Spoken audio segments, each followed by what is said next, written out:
About a century ago, the heavens opened and dungeons began to appear in the world. The monsters emerging from them could not be defeated with conventional weapons. The only ones who could fight them were people in whose bodies supernatural abilities awakened at the same time as the appearance of the dungeons. These people began to be called awakened. Thanks to them, the world regained stability. While monsters, mana, and a new civilization took root, some of the awakened ones became hunters whose job it was to destroy these creatures. However, decades later, after the discovery of terrifying dungeons, it became obvious that there were too many hunters. Once the secret mechanism was revealed, it became possible to artificially awaken people so anyone who had enough money for this could take advantage of it. The number of people wishing to become hunters naturally also increased, so the great era of hunters began to flourish. However, at the same time, such unforeseen changes in the order of the world led to obvious problems, so governments instituted a professional examination. Only those who passed it were allowed to become an active hunter. Of course, educational institutions appeared that prepared people for passing this exam. They provided all the necessary information and also trained students. Eventually, private institutions appeared that trained future professionals in their field. Such institutions began to be called hunter academies. Kim Seo-jun was the one who tried his best to adapt and succeed in this new world order. He is naturally awakened, and at birth he was given more power than ordinary people. However, in order to pay off the debts of his parents, who died in an accident shrouded in secrets, he has been transporting killed monsters for 9 years in a row. There is only one thing that helps him withstand such hard work, and the psychological pressure of debt. Naturally, we were talking about his youthful dream of becoming a professional hunter. Such a status would give him not just financial freedom, but also some influence. Naturally, his workmates, among whom there were no such young guys, were skeptical about his goals. When asked how he was doing with becoming a hunter, the guy calmly answered that he was looking for a good academy, but there weren't many inexpensive ones among them. The discussion between the two old men boiled down to a misunderstanding of why an awakened young man could not become a hunter simply because he had an innate talent. Of course, the fact was that attending the academy had been mandatory for becoming a hunter for 50 years. Most of the teachers at the academies are active hunters who share their experience and teach all sorts of cool tricks that you need to know before risking your life. Because of this, a huge gap has formed between the uneducated and the academy graduates. The time has come when, in order to become a hunter, you must study at the appropriate institution. Kim Seo-jun was sincerely happy about this day, because he finally waited for the moment when his account had collected a large enough amount, which would be enough for a year of study at the academy. His joy was hard to miss. He would like to go to a better establishment, but they are too expensive, so he was content with the place for which, after many years, he was able to save with such hard work. At the same moment, a recruitment advertisement for the Transcendence Academy suddenly arrived on his mobile phone. This was the first time he had heard about it, but the promo promised that we were talking about individual tasks for each student from teachers who were more than 10,000 years old.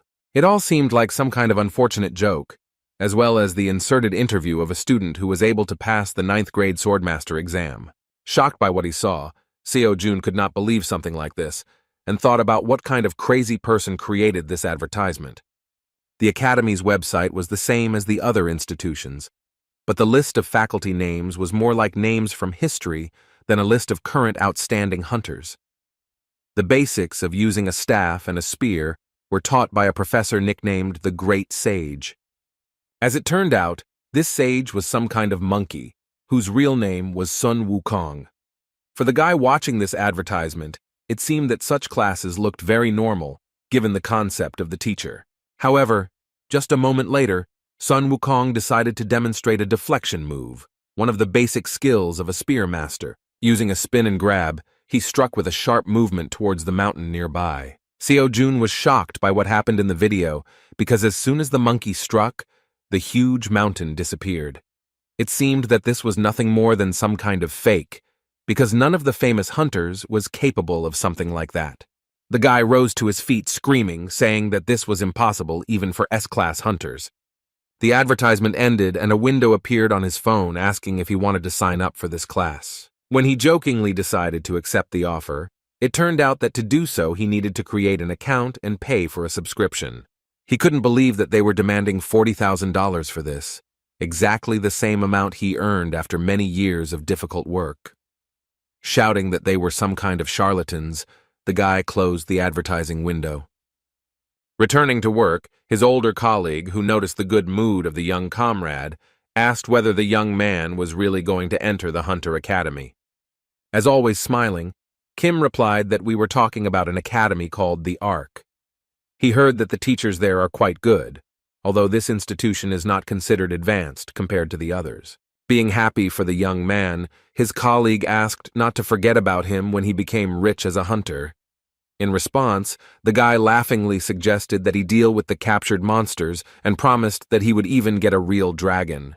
Having loaded his back with the remains of the destroyed monster, Kim So-jun promised that one day he would give his friend the opportunity to play football with the skulls of the rarest monsters. Someone once said that life seems like a comedy from afar, but a tragedy when you look closer. Actually, this proverb described what happened that day, because when Kim So-jun walked under the crane, the chain broke and a heavy load fell on him. To truly laugh, you need to accept your pain. Due to an accident, the young man was taken to the hospital, where doctors reported that his condition was very serious because the regeneration of the awakened only aggravated the process of restoring the body. In addition, when the boss heard about the request for compensation, he shouted that this would not happen. He feared that his reputation would be ruined if the world found out about what happened at their plant. The operation cost him $40,000, so he was left with nothing at all.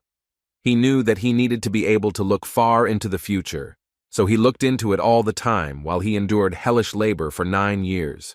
All his savings were spent on the operation, and all that was left was the $3,000 he received from Mr. Manchul. Deeply devastated, the guy wondered whether he could go through this difficult and long path again.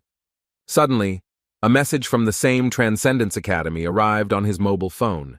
It said that the past of all transcendental masters is insignificant and insignificant, so they have a special offer for new students in the form of a free pass. While in the hospital, he couldn't find their website a second time, but the academy found it on its own. To his surprise, the site reported that their registration fee had been calculated taking into account his situation.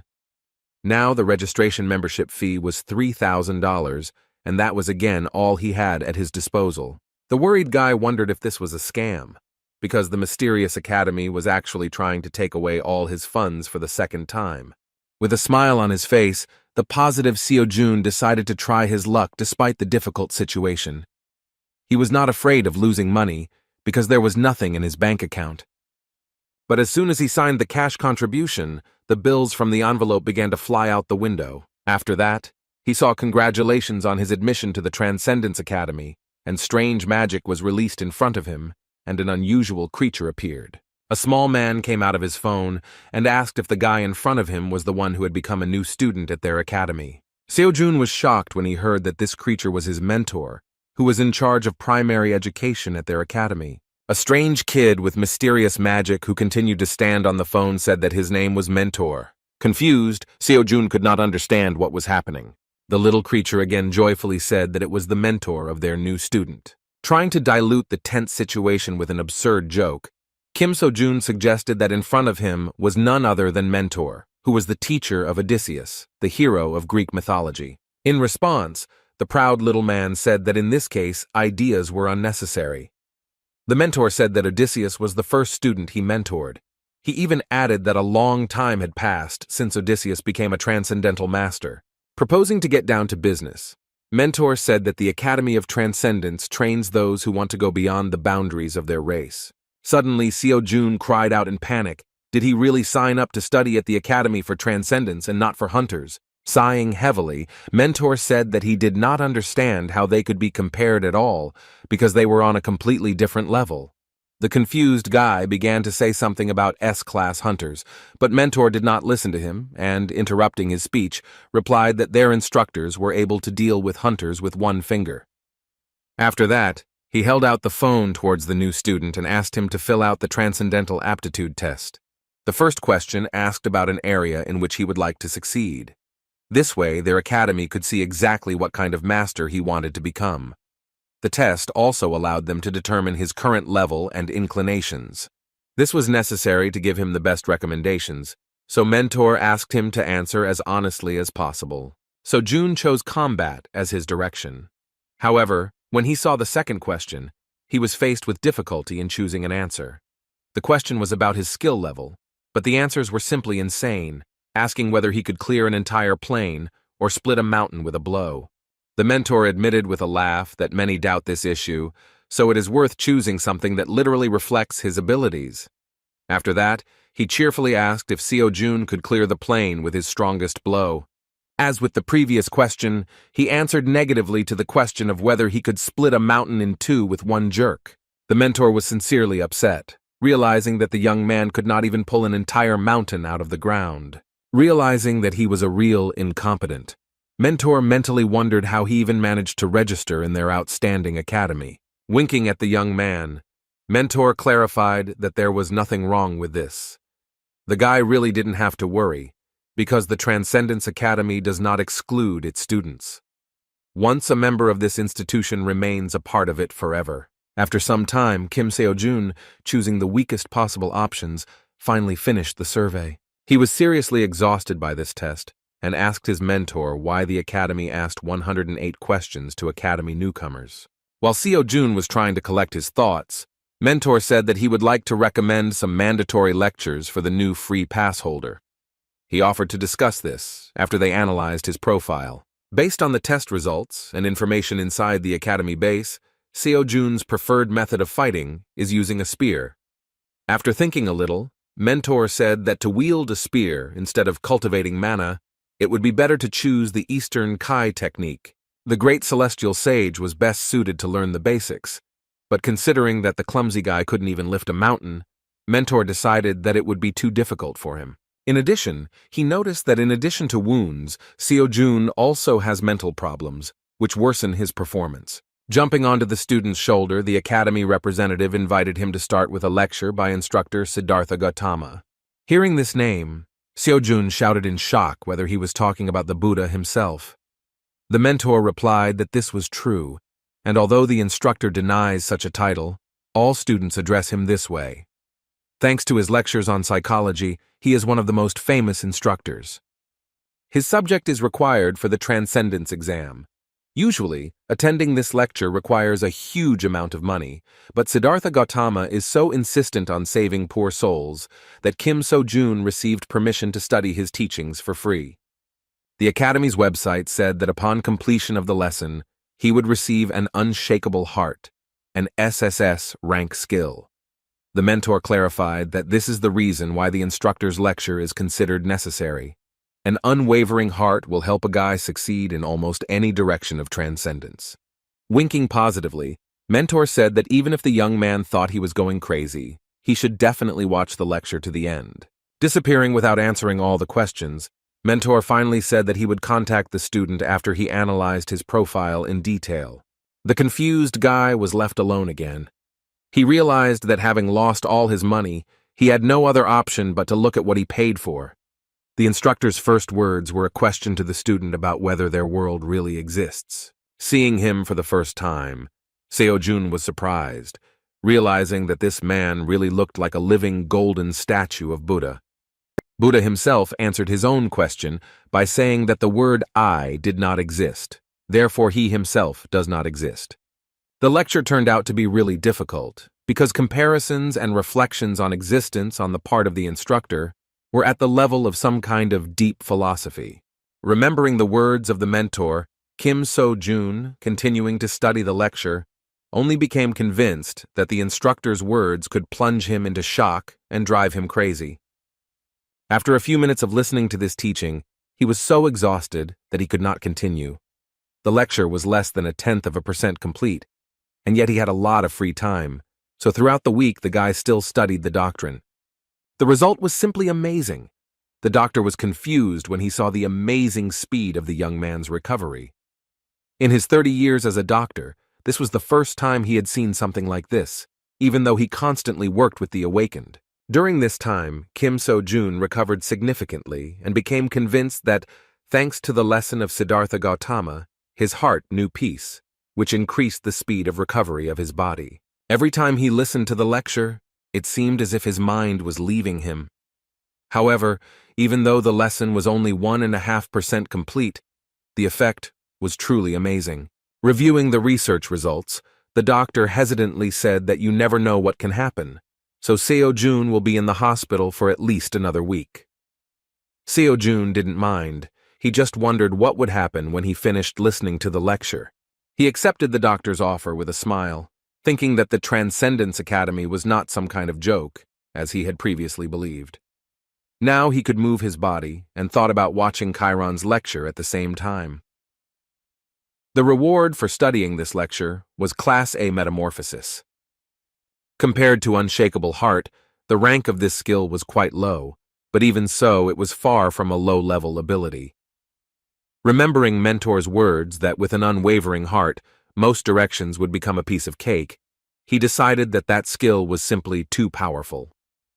After turning on the video playback, Seo-jun saw the face of the instructor named Chiron. As it turns out, Chiron is a centaur, a creature with the torso of a human and the lower body of a horse. He was the teacher of almost every hero in Greek mythology, so the importance of this lecturer is incredible. First of all, the hero teacher said that the purpose of this lecture is to prepare students to the stage from which they can move to the early levels of transcendence. Relaxed Kim Seo-jun with a satisfied face thought that such a legendary person was in front of him. In the meantime, the lecturer asked to note that in this course, military techniques will be discussed superficially. When Chiron spoke about the first step to becoming transcendental, he began to hold a strangely long pause. Within a moment, he furiously shouted to the student that the bastard should quickly get up and go to train. From such a terrifying scream, Seo-jun jumped out of his seat and the phone fell out of his hands. The guy suddenly found himself on the ground, and a message appeared on his phone about a task in which he must perform a certain number of repetitions of 5 exercises. Looking thoughtfully at his phone, he wondered whether he would really have such a test literally every day. The doctor warned him that he should try not to overexert himself during the week, so he was not particularly keen on starting the exercises. Yawning lazily, he pressed the skip button to move on to the next lecture. During his stay in the hospital, he planned to simply listen to lectures. However, everything was not so simple. With a smile imposed by the situation, he learned that it was impossible to move on to lectures until he completed the assignment. No matter how he clicked on this button, the result did not change. The guy panicked and wondered how the academy even knew that he hadn't done anything on this list. He had no other choice but to start studying. Still, he had no intention of going against the doctor's advice. As soon as he went to the page with Buddha's lectures, he saw a message that the free pass to the teachings would end in 83 days.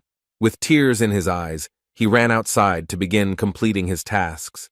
He could not waste time on rest, because the loss of knowledge due to limited time could play a bad joke on him.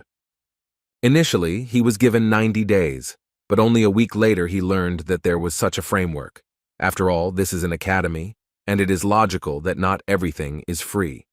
Although Seo-jun did not know exactly how the academy worked, he assumed that in order to progress, he should absorb the knowledge until he understood it. Once he reached a certain level of understanding, he made no progress from listening until he realized something new.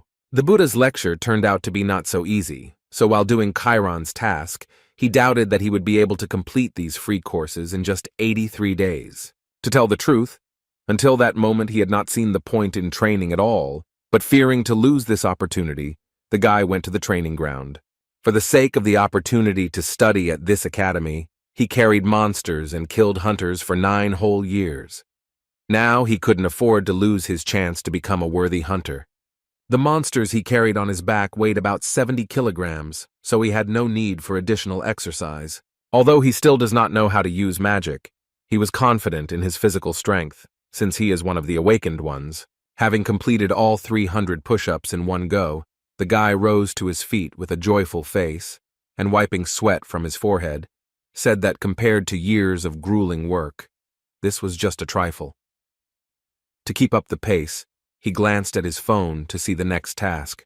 However, at that moment he was confused, because he saw that of these push-ups he was only credited with 81. Having difficulty repeating the exercise, he realized that only perfect push-ups counted.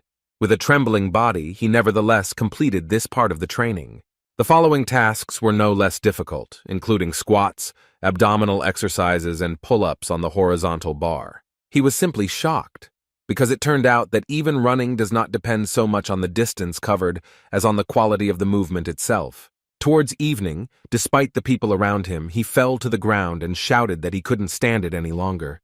And yet, the day's tasks were completed. So several days passed. The guy constantly left the hospital at a certain time and was already attracting the attention of some patients. One granny who was watching him said with surprise that the young man was getting prettier every day. He worked as hard as he could, making his grandmother feel proud of the younger generation.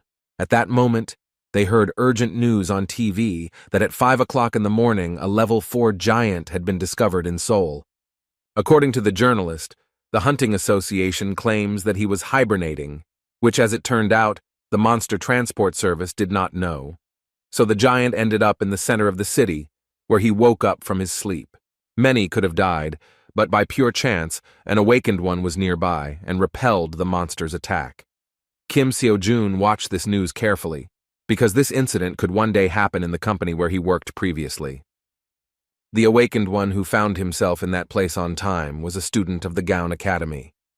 Jung-hyun Yoon-woo, an S-class hunter, was able to prevent the tragedy. After hearing the news, the granny said that the hunters had saved their lives again. With the words that the hunters are great people, she showed extraordinary observation, suggesting that the young man was also one of the awakened ones. Taking his hand, she suggested that he was a hunter, so he too would someday be shown on TV. The confused guy didn't even know what to answer. At that moment, a disgruntled man who was sitting nearby joined the conversation. He asked his grandmother if she really believed that the news showed just anyone. A man with a newspaper in his hand said nervously that it is very difficult to become a hunter now, because the chance is literally 1 in a million, while Kim Seo-jun stood behind him, confused and with a kind smile. The surprised granny said that everything had changed, because in her time, everything was a little different. Looking at the young man, the unpleasant man asked what he was trying to achieve. He said that if the guy is still not studying at the academy, it means that he is wasting his time training. He rudely stated that he would not become a hunter, so it was better to just give up. The stranger advised him not to waste his youth on unrealistic dreams, but Seo-jun disagreed with his words, because he could not give up the path to which he dedicated his life. Despite the stranger's arguments, Seo-jun resolutely said that he himself would decide what to do, while the man should take care of his life and not touch the dreams of others. The stranger fell silent in surprise, because he did not expect such words. And yet he jumped out of his seat and shouted that the young man turned out to be a rude man, that he did not know that he should listen to the advice of his elders. Kim Seo-jun did not intend to continue the dialogue and silently left. For him, words about an impossible dream were nothing more than the delirium of someone who had not achieved his goal. Now he could confidently think about being an academy student. In just a week, he felt the results and was confident that he could become a professional hunter. Going to the next training session, he promised himself that he would never leave the path and achieve his goal.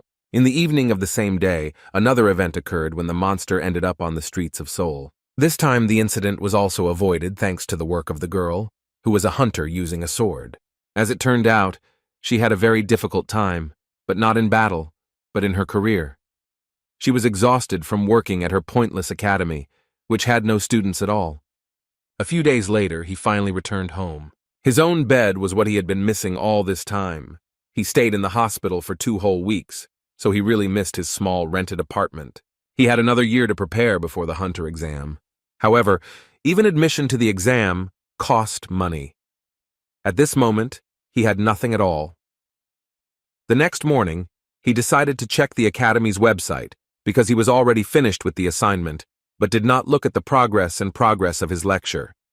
He never had time to watch the lectures because the next day began after he finished his training. This time he was able to resume access to training and even received praise from his mentor. However, he was a little upset by Kiran's words that now he had learned to walk like a baby. Now he was invited to take his first steps towards the mastery of transcendence. The first step discussed was mastering your feelings. The next morning, Seo-jun returned to the construction site again. Everyone was surprised by his appearance, because they had previously heard that he needed some kind of serious operation. The boss even said that he was deprived of intelligence, since he decided to return to work for him. He warned that the guy would not get off easily if this happened again. Of course, Kim was not particularly eager to return. However, he had no other choice. In addition, he noticed that, apparently, the boss feels guilty, albeit just a little. We were talking about a situation where he refused to pay compensation because he was afraid of an outcry. Under the guise of a great thinker, during breaks between work he continued to think that all his plans rested on money. On the one hand, if he doesn't work, he won't have anything to eat. However, if he works, then he will not have time to study. His thoughts became increasingly deeper and more restless, because if he did not complete his daily task, then he would not be able to listen to Chiron's lectures, which would slow down his progress. It seemed to him that it was worth starting to review past lessons that he still had not fully mastered, especially those related to mastering his own feelings. Chiron mentioned that the 5 human senses play a key role in combat. Regardless of the feeling, we first perceive the stimulus, then we recognize it, and then we draw a conclusion. However, it was too slow. The mentor said that he would teach the student how to speed up this process as much as possible. What he meant was that Seo-jun would experience something completely different from these 5 senses, the 6th sense hidden within him. It seems that Kim So-jun has already gradually mastered this feeling, familiar to us as intuition. When his friend entered his locker room, he tried to slap him on the head with a friendly laugh and said that he was glad to see them. To their surprise, the guy was instinctively able to dodge this blow. The man and even Seo-jun himself could not believe how he managed it, because it seemed that eyes appeared on his back. At that moment, their conversation was interrupted by a disgruntled boss who shouted that they should not shirk work. When they returned to work, Ajoshi could not believe his eyes, because Kim So-jun decided to lift as much as 200 kilograms of weight at one time, even though he had only recently been in the hospital after a major operation. But the guy was fine, and with a kind smile trustingly asked to load a little more. With a heavy load on his back, he looked quite happy as usual. The guys could not believe that such a young guy was able to carry such weights on his back, even though he had only recently been in the hospital. The fact that he was so frisky let them know he was fine, but that didn't make them any less worried. Meanwhile, the break began, but Kim had no intention of stopping. He experienced some strange feeling. For the first time, he felt that strength was filling his body, despite long work. Taking advantage of the free moment, he decided to start exercising with weights on his back to complete his daily task. After doing a few squats, he wiped the sweat from his brow and looked at his phone to see if he was keeping his form right and if those reps were counting. He was indescribably shocked when he saw his own results. 1 squat was counted as 3. Seo-jun suggested that efficiency increases depending on the amount of additional weight. While the guy was trying to calculate the number of repetitions required to complete all the tasks, his friend urged him to get some rest. However, Seo-jun, delighted with his knowledge, was not going to be distracted from the process. He snatched some more cargo from Ajoshi's hands and ran towards the loading of the material.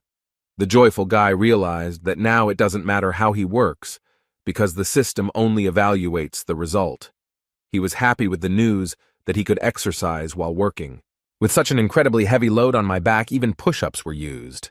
The day turned out to be very productive, but the exercise combined with work left him much more exhausted than ever before. Combining work and classes turned out to be very effective, but very difficult. With a laugh, he said that he didn't even know who else would think of training and carrying parts of fallen monsters at the same time.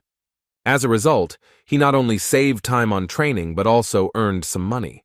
In addition, he even found time to listen to lectures that interested him. He got it done so quickly that he began to feel like he was wasting his time. Repeatedly watching lectures no longer brought him progress, so he decided to enroll in another course. Among the free lectures, he took a closer look at the lecture of Professor Xiang Yu, who was nicknamed King Hegemon because he could even lift a mountain with his own hands. Hegemonic King Xiang Yu is the legendary ruler of Western Chu, known for his superhuman strength. When it comes to fighting against numerical superiority, they say that such daredevils are like him. As soon as Seo-jun signed up for this free course, he had access to the lecture. As soon as the guy opened it, he saw Mr. Xiang Yu, who said with a laugh that since he wants to learn the skill of the spear, he is probably just a loser who doesn't even know the basics. Kim Seo-jun truly felt insignificant from such words from the great master from the past. And yet, the hegemonic king was not going to refuse him, and declared that all narrow-minded people could be free in their choice. After that, for some reason, he decided to offend the monkey known as the Great Sage of their academy, saying that there was no need to listen to him. To the guy's surprise, the mentor said that he should just wave the spear in order to feel it with every cell of his body. Before returning to learning the basics, he had to complete a daily task of 5,000 swings of the spear. Seo-jun felt depressed because he expected a lot from this lecture, but in the end, the mentor only said a couple of sentences and gave him some kind of primitive task. The next morning, he went to work again. This time, they were visited by an important lady who is in charge of this sector. The boss tried in every possible way to suck up to her, saying that there was absolutely nothing to worry about, because they had not had a single accident at work thanks to his competent management. However, B-class huntress Park Seo-yoon came with another question. She asked if the boss had heard about the giant who had awakened the other day.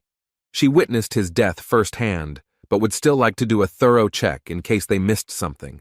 The boss continued to please her in every possible way, causing some condemnation and even laughter from his charges. When the workers started talking about who this huntress was, Seo-jun decided to eavesdrop on their conversation. As it turned out, they learned that Park So-yoon is the granddaughter of the master known as the Star Sword. Even Seo-jun had heard about the man's fame. Park Ming-chul, nicknamed the Star Sword, is a true legend. 100 years ago, he was one of the awakened ones who received their power at the moment the gate opened. Back then, practically nothing was known about the awakened ones, and the monsters were more cruel and could roam the streets unhindered. There was no complete confidence that humanity could survive. Star Sword was among those who grabbed the weapon without hesitation, mastering his new power. He was one of the few awakened people in Seoul, one of those who did not allow our civilization to disappear, the real savior of the world, a hero in the flesh. A lot of time has passed since then. He is already quite old, but he is still a heavyweight in his field, able to compete with any hunter of the highest level. Of course, Kim Seo-jun aspired to reach his level of fame. However, he was not interested in such tales now, because he was completely focused on his training. Noticing what he was doing at the worksite, So-yoon asked the boss what he was doing. The confused boss asked her not to pay attention to him, saying that he had been acting as if he had gone crazy for a week. The girl decided to pass by, believing that he was simply not right in the head, since he was exercising right on the worksite, also with such a load on his back. Min-chul was also not happy with what was happening. He was very worried about the condition of his young friend, but he still behaved strangely. When he approached the young man, he asked when he would finally calm down and have a proper attitude towards work. His productivity didn't really suffer, but it was crazy to see him straining with so much weight on his back, like it was the right thing to do. Having finished the next exercise, the guy happily said that these exercises really make sense. Min-chul didn't understand his behavior at all, because besides, Seo-jun was constantly looking at his phone with the screen off. In response to his comrade's words that he would soon be hoarded, Kim joyfully said that everything was fine and he could bring a little more cargo. This way he not only trains, but also makes the work easier for others. In fact, Min-chul was glad to see him so energetic and happy. Suspecting nothing, he did not notice how the body behind him regained consciousness. The young man's sixth sense made him understand that something was happening, so he looked around worriedly. Within a moment, a huge monster began to rise above his friend, which, having been divided into parts, gathered its body together. His terrifying scream sent chills down the spine of everyone nearby. Such a dangerous situation caused real fear in Seo-jun, and he worriedly shouted his friend's name. Meanwhile, Seo-yoon, who is the only hunter nearby, has finally found a quiet place. She ran away from the site into the building of this enterprise. She was nicer inside the office than next to her boss, who was not to her liking. Her patience was stretched thin, but she couldn't leave irresponsibly without making sure the monster was truly dead. At that moment, she heard the conversations of workers who were standing nearby. They tried to speak in a whisper so that she would not hear them, but her hearing was too acute. The guys were really surprised and thought it was a real shame that her being a Class B hunter didn't live up to her grandfather's fame. For many, the Star Sword is a true hero, but for her, this name was a real burden, a label that she could not get rid of. From the cradle, her grandfather taught her how to be a hunter, but the bar he set was too high. She just couldn't get over it. All her life she has been compared to her grandfather's hero, but she did not strive for this. Her real dream is to teach people. She repeatedly told her grandfather about this, but he was not going to listen to her. Each time he turned away from her request and asked her not to raise this topic again. Because she is the granddaughter of Star Sword, she has not been able to enjoy a normal life all this time. However, they came to a compromise, and she still founded the Hunter Academy. However, this was not without problems. All the children who came who wanted to become hunters hoped that they would be taught by that same Star Sword. As soon as they heard that the Star Sword had nothing to do with it, and his granddaughter would be doing the training, the guys turned around and left. No one stayed here long, no matter how much she begged them. Everyone immediately lost interest as soon as they learned that the Star Sword had nothing to do with their granddaughter's academy.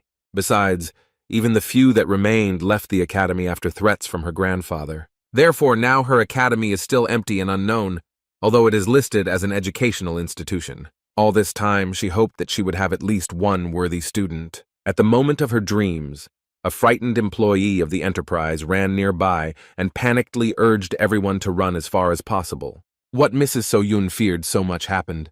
The monster regained consciousness. Achoshi, fearing the terrifying monster, fell to the ground. This monster is a manticore. Its sudden revival put everyone in a terrifying situation. Addressing his young comrade, Minchul screamed and begged him to run as far away as possible. Seo-jun understood that if nothing was done, his friend would die at the hands of the monster. Adding tension to the situation was the well-known fact that an ordinary person will never defeat a monster, just like an awakened person who is unable to use magic. The manticore is a 4th-level monster, which even a professional will have a hard time dealing with. Thinking about whether there were any hunters nearby, Seo-jun immediately thought of So-Yun, but she suddenly disappeared. The guy understood that she would not have time to save his friend, and that in the end, the monster would bite him to death. Facing a terrifying monster, the guy saw no other option but to start acting at that moment. Someone had to do something quickly, otherwise there was no way to save him. It was a moment of determination. Seeing no other option, Seo-jun grabbed the metal pipe lying behind him. Grabbing such an unreliable weapon, he screamed and rushed towards the 4th-level monster. When he struck, he missed the manticore but caused it to jump back. Looking around, he asked Minchul to immediately run away. Rising to his feet, he declared that he would not leave him alone, but So-jun shouted that in this case they would both be devoured. Once Minchul trusted him and ran to help, Seo-jun was left alone. His body began to shake as he realized the difference in their strength. He needed to hold out until the hunter arrived at the site, but this terrifying monster terrified him. Seo-jun had no experience at all in battles, and this was the first time he had ever picked up something like a weapon. However, at that very moment, he remembered the words of his mentor Buddha. Exploring the world and its essence, he felt true peace and gained control over the situation. The monster began to slowly approach in order to find the weak point of the strange but determined young man. Seo-jun was completely focused on his surroundings, rejecting all emotions.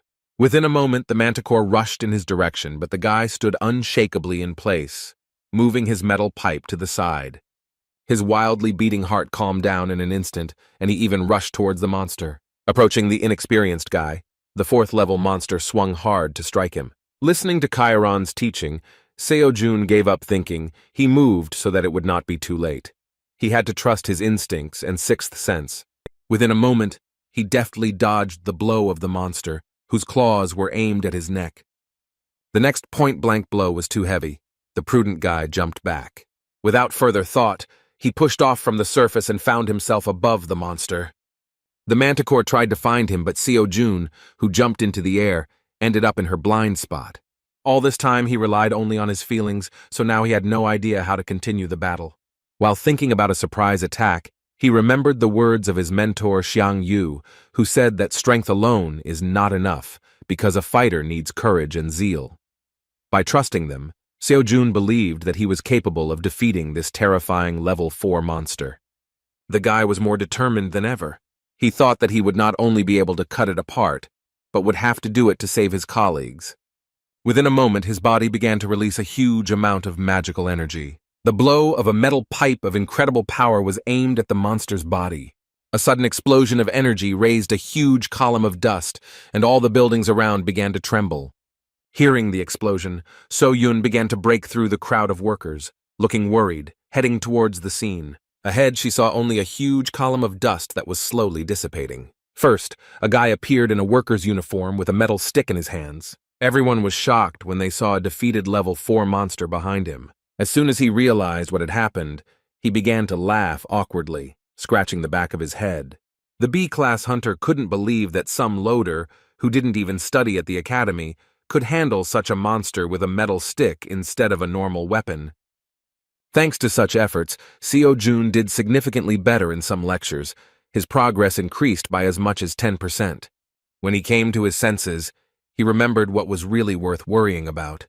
Ignoring the daughter of the Star Sword, he walked past her and headed towards his colleague, who almost got hurt due to the sudden revival of the monster. He tried to make sure his worried friend was okay. The girl was greatly alarmed by the fact that even after such an amazing event, this young man continues to remain calm and, first of all, worries about the others. In his defense, Seo-Jun said that he constantly trains, and that is why he managed to survive after the sudden battle. Meanwhile, the boss tried to assuage his guilt by saying that he was checking the manticore, but as it turned out, he was just a little mistaken. However, So-Yun didn't even pay attention to this old sycophant, because all her attention was directed to the strange guy with unimaginable potential. With a surprised look, she said that someone who could become a worthy student had appeared before her. After this incident, work continued, and when evening came, everyone went home. A free minute appeared, and so Jun immediately decided to take a look at the progress. The increase surprised him greatly because when he listened to the lectures, he had never seen such figures. It became clear that everything was due to the fact that he defeated the manticore. So he came to the conclusion that it is better to see once than to hear 1,000 times. Practice turned out to be the best way to improve progress in lectures. But in order to fight monsters, he must at least obtain a temporary license, which he can only obtain in classical state academies. You can't get into the dungeon without it. He came to the conclusion that he again needed to save for education. The financial burden only increased. At that moment, Seo-Yun was quietly following him, interested in his potential as a hunter. Suddenly she turned to him, apologizing for wanting to distract him for a few minutes of conversation. Kim So-Jun immediately recognized the granddaughter of the Star Sword, the huntress, who was collaborating with their company. He didn't know what she wanted from him, but he decided not to refuse the conversation. The girl suggested going straight to the conversation and started with trump cards, asking if he wanted to meet her grandfather. With his indifferent response, he shocked the old lady behind him because he refused her without hesitation. The girl, without waiting for an answer, replied that she had no doubt that he wanted. However, as soon as she realized that the guy had refused the offer, she shockedly asked him to stop. What he really wanted was to go home and listen to all the lectures as quickly as possible. It was the first time that Park So-Yun felt so awkward, because in her entire life she had never seen anyone refuse such an offer. She ended up telling him what really made her stalk the company employee. She was dumbfounded by his tone and indifference, because the guy was interested in why he should enter an academy where there was not a single student. Everything she knew about him seemed like a mystery. Before her eyes, he did some strange exercises with loads in the form of monsters, and also dealt with a manticore. Even if the manticore was greatly weakened, it was still a level 4 monster, and he cut it in half with a metal pipe. She was betting that he wanted to become a hunter. The girl, on the verge of despair, said that they had everything he needed, including good equipment. She admitted that she was the only one among the teachers, but guaranteed that she would devote all her time to his training. However, he still refused. This was the first time in her life that it was so difficult for her to get a student. Her last compelling argument on the verge of breakdown was the offer to become her grandfather's student. However, even so, he still refused. So Yun was amazed, because all the hunters dream of learning from the Star Sword, while this strange guy was so easily going to miss such an opportunity. She couldn't just let him go, so she shouted that without membership in the academy, he wouldn't be able to pass the written part of the hunter exam. Even to this argument, Seo-Jun replied that he could somehow handle it himself. Continuing to follow him, she nervously shouted that he should think about the advantage in the form of dungeons, because he was already in such shape that he could go on a raid. But for this, he needed to be an academy student. She stated that he was just wasting his time now. In response, Seo-jun said with indifference that only government-approved academies have the right to issue licenses. Discouraged, So-yun said that they had already been approved, and if he agreed, he would be able to get into the dungeon tomorrow. These words made the guy think, and he stopped. Seeing the doubts that appeared in the mind of the promising student, the girl decided that she could not retreat. She promised that if he really didn't need teachers, then she wouldn't interfere and would give him a place to train on his own. The most powerful argument that really worked in this situation was the phrase that she would not take a penny from him for training. At that moment, the guy turned around and asked whether he could really just join their academy. He didn't really believe in such a possibility, so he said that free cheese only comes in a mousetrap. He wanted to know what her real intentions were behind such an act. With her hand on her heart, So-yun sincerely promised that until he became a hunter, he would only be required to represent their academy in competitions. She also wanted him to tell everyone that he was a member of her organization. In response, the guy asked why him. Seo-jun understood perfectly well that this was an extremely advantageous offer, because in this way he would solve all his problems at once, while practically nothing was required of him. When asked why she chose him, So-yun stated that she saw great potential in him. With a kind smile, the shrill guy decided to trust her words. It was a mutually beneficial relationship, so he extended a kind look in her direction, saying his full name. In turn, Park So-yun also introduced herself properly and happily shook his hand, showing that she was ready for their collaboration to begin. The next day, he received a sudden call from Mr. Manchul. His comrade was visibly agitated. He asked if Seo-jun was behind the fact that their boss was fired. In fact, yesterday, before saying goodbye, he suddenly asked So-yun to report to their company that she didn't like their boss, and because of this, she no longer wanted to cooperate. He didn't expect to be fired immediately, but it was still a positive outcome for his former colleagues. In response, he said that he had nothing to do with it, and believed that the boss himself left so as not to be responsible for what happened with the revived monster. Meanwhile, he arrived at the meeting place, so Yun was already waiting for him at the building of the academy called Dream. Once they were inside, she handed him his temporary license. She settled everything, because the license began on the day he killed the manticore. Thus, he could avoid punishment for hunting without a license. Although he has not yet become a professional hunter, he has already taken the first step towards his dream. He was so excited about the success that he immediately asked So-yun how to go on raids. The girl replied with a smile that there was no need for such a story. The guy didn't understand what we were talking about.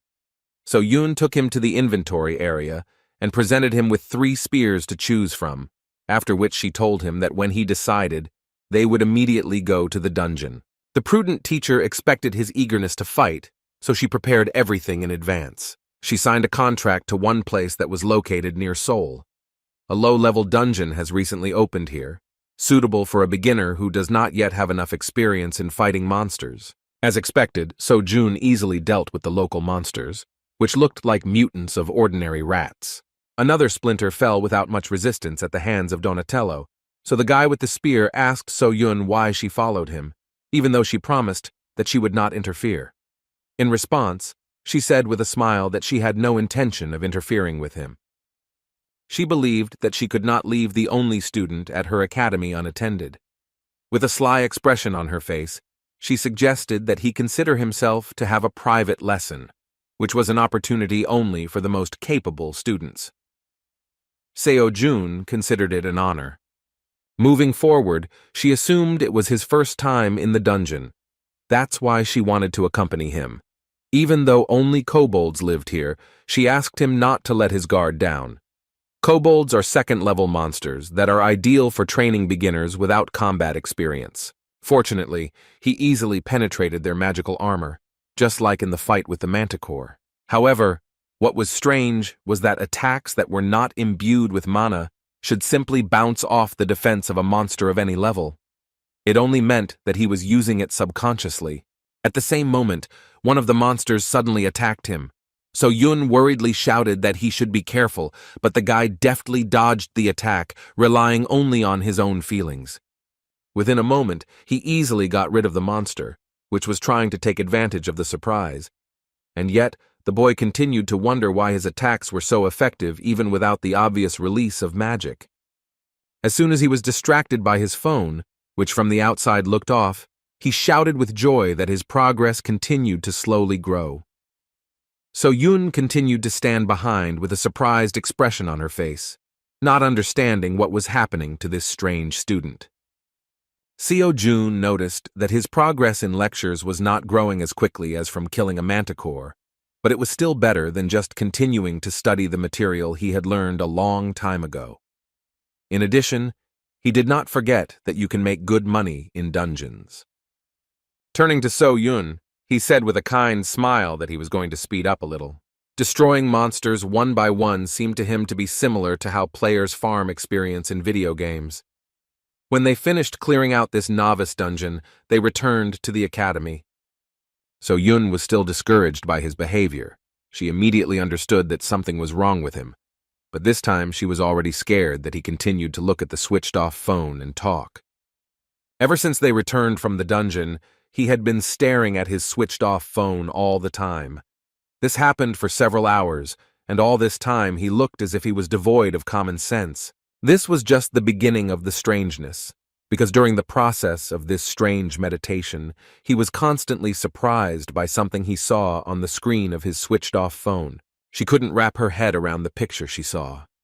Seo Jun looked like a newbie entering the dungeon for the first time, but immediately began hacking away at kobolds like a trained pro, after which he began doing strange exercises with the killed monsters. Moreover, he himself carried the bodies of the killed monsters instead of calling a special service. Such savings seemed too strange. Still, she was more worried that she would not be able to hide the appearance of a new student from her grandfather forever.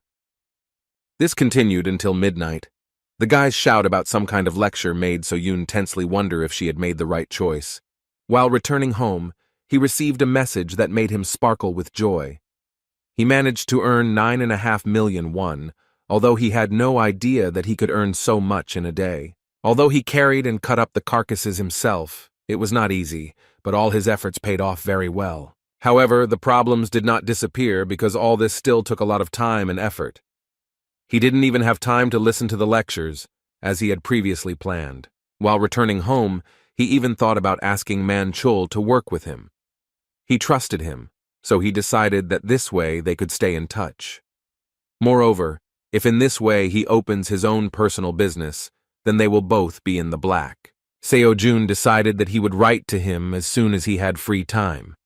However, the issue of money was still relevant. He could start saving it again, but he thought it would be better to spend it usefully. By defending dungeons and earning money, he simultaneously increased his progress in completed lectures. But everything went somehow slower than he expected. They gave him nothing at all for the last kobold he killed. This made him wonder if there was a faster way to become stronger, to become as strong as the great celestial sage Sun Wukong. At the same moment, an unexpected realization of the exit came to him, and he shouted with joy, while frightening the man standing behind. He didn't have a penny before, so he forgot about another lecture on the basics of fighting with a staff and a spear. But once he tried to join, he was shocked by the 27 billion won entry fee. Such a sum corresponded to the name of the academy and seemed simply transcendental. The guy was plunged into the abyss of despair because even an S-class hunter could not earn that much. Considering this terrible information, he decided to postpone studying this art until later, believing that he had something to do anyway. Still, he wondered what else was on sale at the academy. Realizing that there was no money for lectures, he decided to look at the equipment that could be obtained on the academy market. When he looked at the Transcendence market, he could not believe his eyes, because there were legendary items on display, including the shield of Zeus and the spear of Longinus, which is one of the weapons of passion. Even if these were replicas, these were still legendary things that cannot be found not only in Korea, but most likely throughout the world. The guy couldn't believe that the academy called such items training equipment. Even he, who did not understand weapons, understood that this was something incredible. This was equipment made by members of the academy, which meant that it was all made by true transcendent-level masters. But as soon as he tried to get an individual price, he had to forget about his intentions and fall back into despair. The next morning he arrived at the academy early. So Yun, seeing him during another training session, noticed that he was training much harder than before. She assumed there was some reason for this that he had not yet revealed. In fact, he was just trying to take his mind off the shock. He knew that the spear would be expensive, and even assumed that even a copy could cost several million. Although aware of the risk, he still did not expect that they would ask for as much as 100 million won. Having finished the exercise, Sojun, rising to his feet, sadly and indistinctly said that everything again comes down to money. Even 100 million was a real robbery for the poor fellow, so he could not imagine that he would one day save 27 billion to listen to the lectures of the great sage. So Yoon distracted him by asking if he had heard about the academy tournament. Seojun had indeed heard about it, but didn't know the details. So Yoon explained that this is an event where different academies compete with each other, and each of them wants to prove that they are better than the rest. This tournament evaluates the level of the academy. Such competitions are very versatile. Currently, Dream Academy is at the 4th level, but if Seojun performs well, then they will move to the 3rd level. The higher the level, the better the academy is considered. Thanks to this, they will be able to receive greater support from the state. That's why all academies send their best students. Seojun understood perfectly well what she was driving at. And yet his teacher said that she wanted Seojun to represent their academy. In fact, it was quite tempting, since Kim was just wondering whether participation in the competition would affect his progress in lectures. Moreover, it was obvious that the tournament was also a martial arts practice. Without further thought, he nodded his head in response and admitted that this was a pretty good idea. So Yoon was surprised that he agreed to her proposal so quickly. In response, Seojun recalled that they had initially agreed on such mutual relations. After that, he asked to clarify how such tournaments are held. The director and at the same time teacher of the academy thoughtfully replied that everything was kept secret until the start of the competition. However, as far as everyone knows, the one who scores the most points for the raid and duel wins. Thoughtful, so Jun concluded that all his combat experience was limited to kobolds and manticores. He had no idea what it was like to fight people. At that moment, he wondered how he could give his best without such experience, and whether there would be someone who would agree to train with him in a duel. It didn't take long to look for the right person, because next to him was a real huntress. So June, turning to her, said that if she was not busy with anything, then it would be nice if she became his sparring partner. Although she wanted to refuse, she had no choice, because Seo Jun began to mock her, saying that she was just a coward. With the help of children's teasing, Seo Jun achieved his goal, but the real test was only ahead. This was a great opportunity to practice, but he shouldn't forget what level his opponent was. So Yun is a B-class huntress, and although this is far from the pinnacle of peaks, she was taught by the Star Sword itself.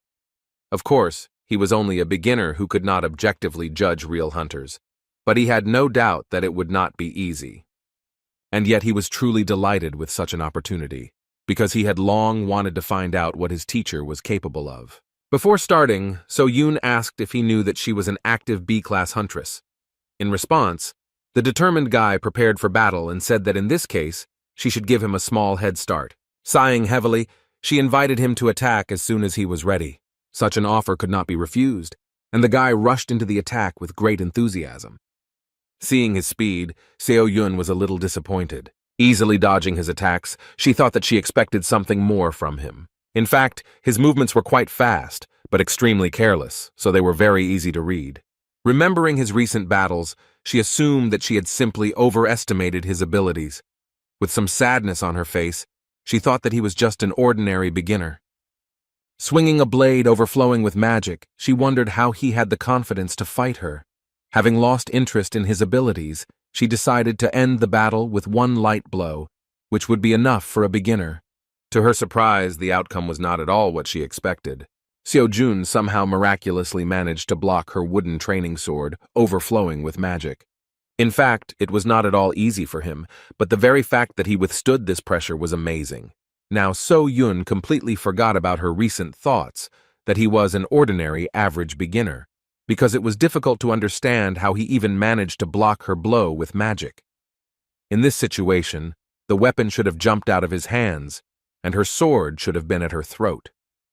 Moreover, having withstood such pressure, he even began to resist and tried to strike. Still, Park So-Yoon couldn't let him get away with it and threw him aside with one swing. Now she looked at his strength completely differently. The determined student was still full of energy and had no intention of backing down. Wiping the blood from his mouth, he said that he would also fight seriously. Now he was even faster. He rushed into battle and his movements changed noticeably, and his attacks became much clearer. This couldn't even be compared to what happened before.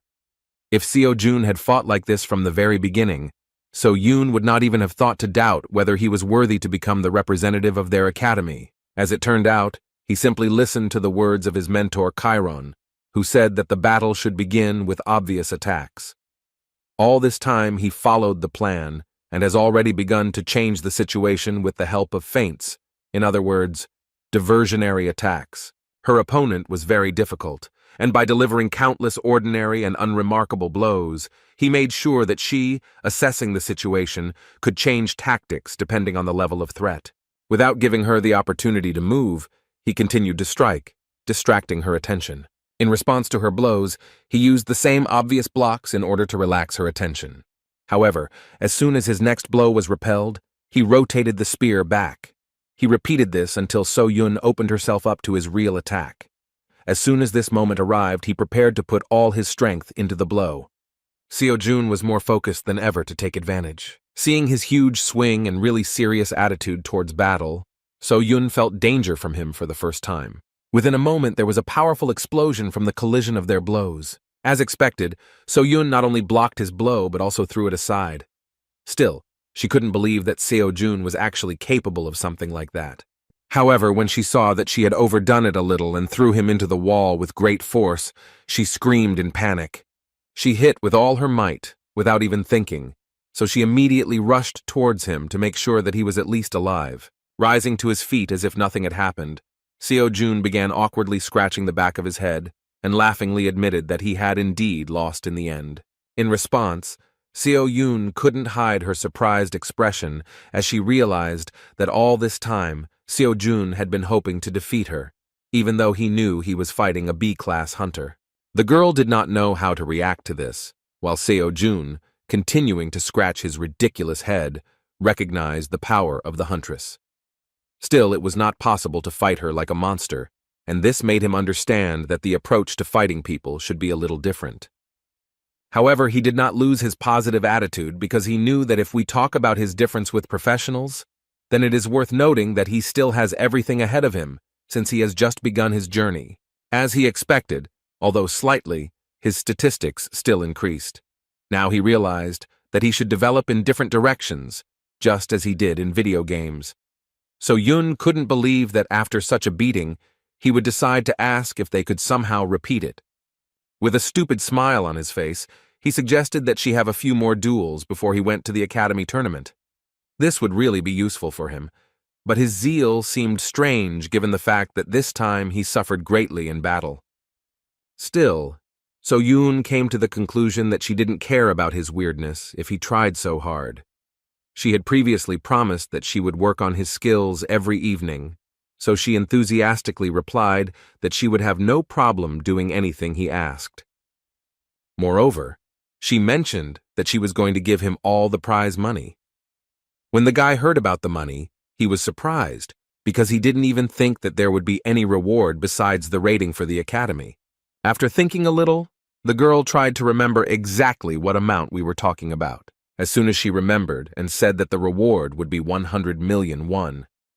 The guy is on the spot, realizing that this is exactly what he needs to buy a spear from the Transcendence store. Another coincidence indicated that he could not miss this opportunity. Suddenly, for the teacher, with incredible fervor, he asked when this tournament would take place. It was only 2 weeks away, so Seo Jun was determined to gain as much experience as possible before he could earn the much-needed 100 million won. With incredible fervor, He began training and began to bombard the teacher with a lot of questions about whether she had sandbags and whether it was possible to use improvised objects as waiting agents. As a result, he, without listening to Seo Yoon to the end, took a huge stone and began to squat to improve his progress in lectures. So Yoon still didn't understand what was going on in his head, but she didn't mind not asking herself unnecessary questions if Seo-jun really proved himself to be a worthy student. 2 weeks later, the day of the tournament finally arrived.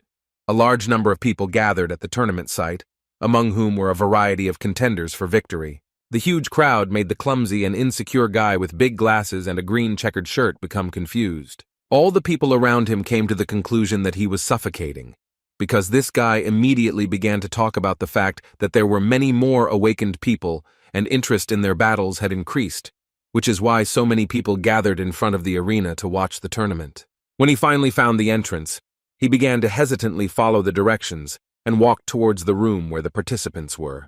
He was very nervous because he came alone, and he was also so scared that he could not move.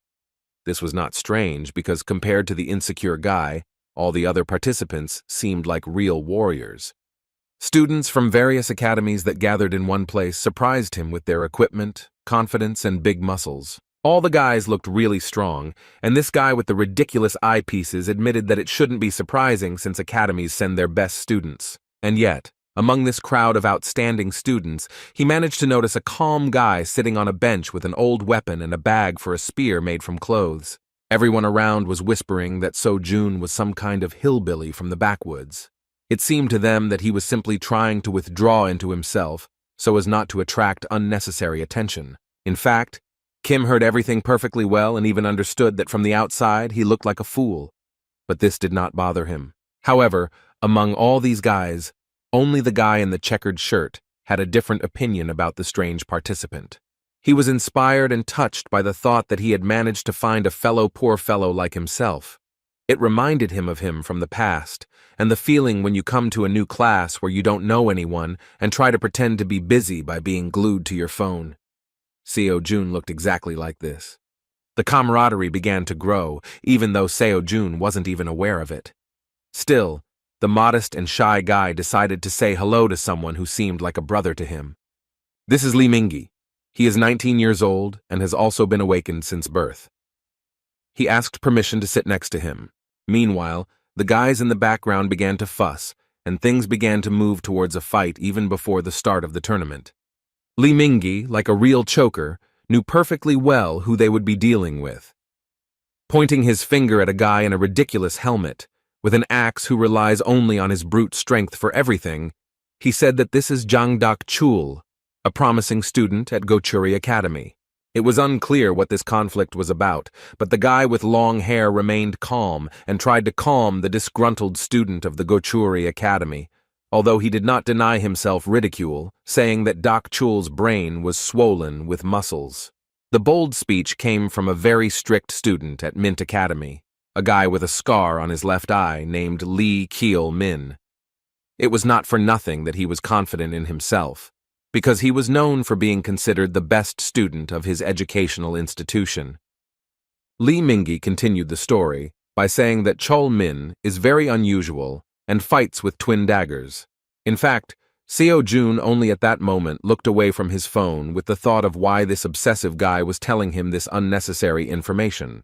At one point, the situation became much more interesting, because a red-haired guy in a black tuxedo intervened in the conflict. After saying that they should keep quiet, everyone around them looked around and fell silent. This guy's words meant a lot because he was Lee Ju-hwan, a student at Revenant Academy. Seo-jun, not knowing who he was only surprised at how quickly he managed to pacify the raging students. This time, Lee Mingi shared some really important information. He explained that Lee Ju-hwan is a gifted student at Revenant Academy, and to everyone present, he is the winner of this tournament from the very beginning. Seo-jun asked if he meant the contender for victory. However, as it turns out, this guy is so strong that he usually avoids such events. However, something happened at the academy, and he was forced to join. Now, the outcome of the tournament was obvious to everyone who knew him. After that, he even mentioned that the granddaughter of the Star Sword invited Lee Ju-hwan to her academy, but he refused. The fact that he refused this offer gave Li Mingyi reason to think that this guy was very confident and was hiding something. In fact, he had no idea that Mrs. So Yoon invites literally everyone she sees to her academy. At one point, Ju Huan shouted loudly and furiously that he did not understand why he had to compete with such non-entities. As it turned out, their academy was forced to send him to this tournament, because earlier, his uncle prevented them from moving to the 3rd level. Li Yung-hwan was truly furious, thinking that winning such a primitive tournament would not bring him recognition. The situation around his Revenant Academy haunted him, and he even began to regret that he had refused So Yun's offer. In fact, he refused because he didn't want to study at some unknown academy. Only now, realizing that So Yun was the granddaughter of the Star Sword, did he think that he could simply use her for his ascension, and then simply get rid of her. Looking around, he noticed Seo Jong, the only guy, who was looking in his direction with curiosity and some confusion, as if he was not afraid because of his presence. In fact, he saw him as a simpleton, which only reinforced the question of how bad things were for him. While Li Mingyi was excitedly asking his new friend how to avoid a conflict with Li Jun-hwan, Seo Jun was deep in thought about how much money he could get if he fought a man of such a reputation. Still, there was no time for dialogue, because the first stage of the Academy tournament had been announced. Over the past 2 weeks, Seo Jun has been trying to achieve 30% according to Qiron and Xiang Yu's lectures. However, he has not noticed any significant changes in strength or anything else. Previously, the difference in progress was more noticeable, but even so, he was still not afraid to move forward. Compared to the others, he lacked experience, and he understood this perfectly well. Still, he tried to make up for their gap by training with So Yun and fighting in the dungeons during those 2 weeks. Now it didn't matter to him who was in front of him, a man or a monster. Seo Jun was confident that he could get the 100 million one he needed so much. Meanwhile, the speaker said that it was time for the first test, which would be a maze with monsters. The audience was delighted, because they had never seen something like this before. Those who had not yet managed to take their seats were just rushing to the arena in order to be in time before the start of the test. One of these spectators, who was a little late, nervously barked at his friend for choosing seats in the corner. He was so enraged by the situation that he didn't even notice how he hit the girl standing next to him with his shoulder. Realizing that he had acted rudely, the man began to apologize in order to somehow make amends. The girl did not consider this to be excessive rudeness and said that everything was fine. When the man walked on and took a seat, his friend asked if he knew the girl he kept looking back at. He replied that he didn't know who she was, but for some reason he continued to think that she reminded him of someone. Having missed this moment, the guy with the camera told him that the first stage of the Academy tournament would be a race in the labyrinth. Participants must escape the maze without attacking other participants while eliminating monsters in order to gain some clues. Although this was a 4th-level competition, those present doubted that the organizers had created an ordinary maze that would be passed by the luckiest one. The 2 spectators believed that the judges wanted to test whether the contestants had all the necessary skills to raid the dungeon. Lost in thought, the man in the purple shirt said that this year all the students look pretty blue. At the same moment, his comrade with the camera excitedly shouted that he should pay attention to how the main contender for victory was fighting. Zhang Huan was simply incredible. He was already an excellent master of magic and could easily destroy level 4 monsters with just one attack. Such a test seemed like some kind of trifle against the background of his incredible brute strength and cold prudence. The audience was delighted, because this guy's level was undoubtedly higher than that of the other students. As soon as the talk turned to the fact that this guy was none other than Li Ju-hwan, So Yoon realized who they were talking about. She took off, realizing that he was someone who could one day become her student. So Yoon began to wonder what such a monster would forget at such a tournament. As soon as she took off, the man in the purple shirt looked around, again thinking that she reminded him of someone. In fact, So Yoon was trying to hide her identity, so she immediately turned away because she didn't want anyone to realize who she was. Meanwhile, Seo Jun hasn't made much progress through the labyrinth. However, after several blows with a spear, he came to the conclusion that it was simply impossible to break through the walls and thus get out. Now he came to the conclusion that he should take the test in the same way as others do. He even began to regret that he had not watched the lecture of Theseus, the hero of Roman and Greek myths, who is famous for defeating the Minotaur and getting out of the labyrinth. After a few tens of meters, he came to a fork where he had to choose the right path. Leaning against the wall, he decided that he would follow the main rule of movement in labyrinths. He should have just stuck to one side and eventually found a way out. However, the problem was how long it would take him to get through the entire maze in this way. The test result depended on the speed. In order not to hesitate, the guy headed to the left. However, after a few steps, he felt an indescribable feeling. He still didn't understand why, but it seemed to him that instead of sticking to the left, he should take a different path. He suggested that this was the sixth sense, the intuition that Chiron talked about.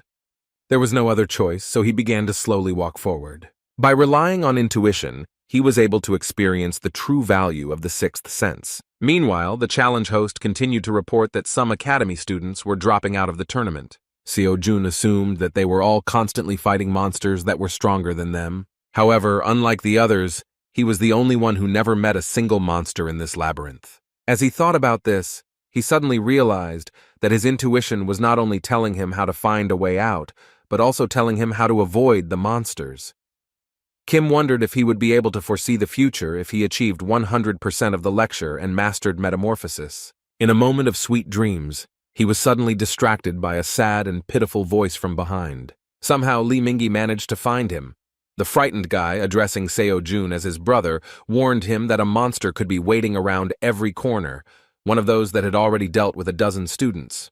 Looking around in fear, fearing to meet a monster, Mingi said that Seo-jun walked as confidently as if he knew the way. In order not to attract unnecessary attention and not prolong the conversation, Kim justified himself that he was going wherever he wanted. Lee Mingi was simply amazed by his irresponsibility and screamed that he couldn't go wherever he wanted because it could end badly. Then he said that he would help him because he knew how to get out of the maze.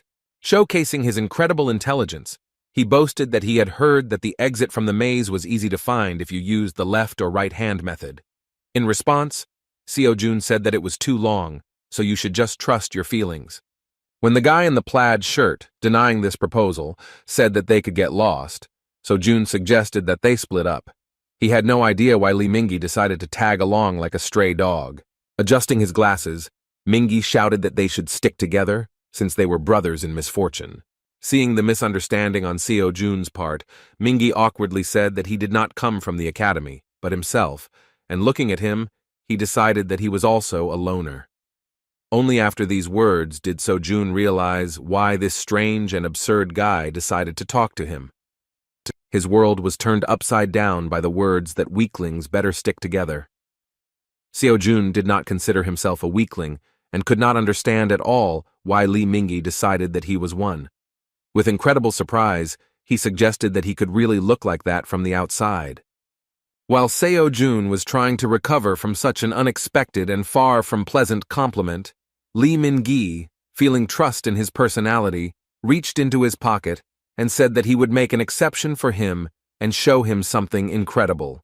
The joyful, ridiculous guy had a blush on his cheeks as soon as he showed his new friend a photo of his little sister, who looked exactly like him.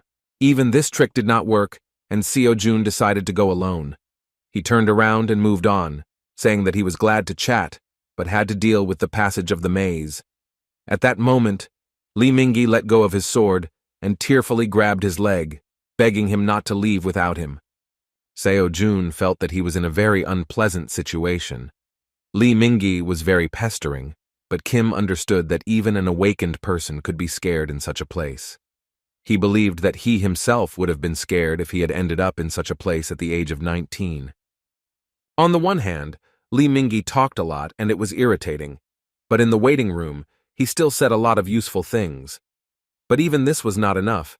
Seo-jun considered him a rival, because as much as 100 million won was at stake. Remembering his words about being alone, Seo-jun inquired about why his sister and parents did not come to the arena to support him during the tournament.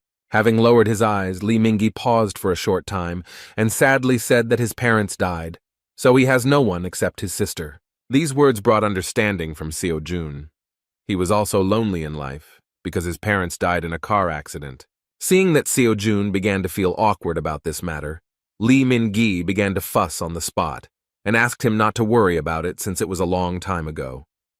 He just wanted to say that his sister was still little and could not come to support him. Suddenly, Lee Min-gi still found support from a very cold and indifferent participant. Seo-jun said that he was right when he said that they were brothers in misfortune. With a kind smile, the Dream Academy representative said that they could go further together and he would not mind. However, he did not forget to warn that this does not mean that they are now a team, because the prize for first place should go to him. After these words, Seo-jun rushed forward, and Lee Min-gi hovered in place, not understanding his friend's unexpected behavior. In a few minutes, they passed several more turns, Seo-jun moving so fast that his new friend could not keep up with his pace. Seo-jun recalled the words that he was not going to wait for him, and if Lee Min-gi did not want to become a burden for him, then he should speed up a little. The guy in the plaid shirt thought this behavior was very strange. He could not understand why Kim was so confident in his decisions and did not hesitate at all, despite the danger of the labyrinth. The friend leading ahead did not even think about choosing the path. It seemed that Seo-jun knew in advance where they should go. Indeed, during all this time, they never met a single monster. At one point, they reached a dead end. Seo-jun stared at the wall, while Lee Min-gi, tired of such a rush, said that they should move on before someone else finds a way out. However, Seo-jun was in no hurry. Leaning his hand against the wall, he said that they were already close. As it turned out, there was a hidden door in front of him that led to the exit from the labyrinth. Lee Min-gi couldn't believe his eyes, but in this way they actually ended this test. Within a moment, the host of this stage of the tournament announced the name of the winner, and even managed to set a new record for completing the maze. Seo-jun completed the test in just 27 minutes, while the current best time ever took more than 1 hour. The audience was simply shocked when the winner was announced. Moreover, everyone was watching Lee Ju-hwan. He continued to fight, and everyone realized that somehow he had failed to take first place in the maze. So-yun was simply in shock. She could not believe that her ridiculous student was capable of such a miracle. In fact, Kim Seo-jun did not consider this a big victory, because all this time he was hoping that he would be able to gain at least some progress by fighting monsters.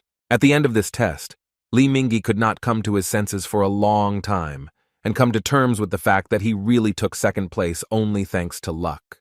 Everyone present in the waiting room could not believe that a new record had been set by some student at the CD Dream Academy.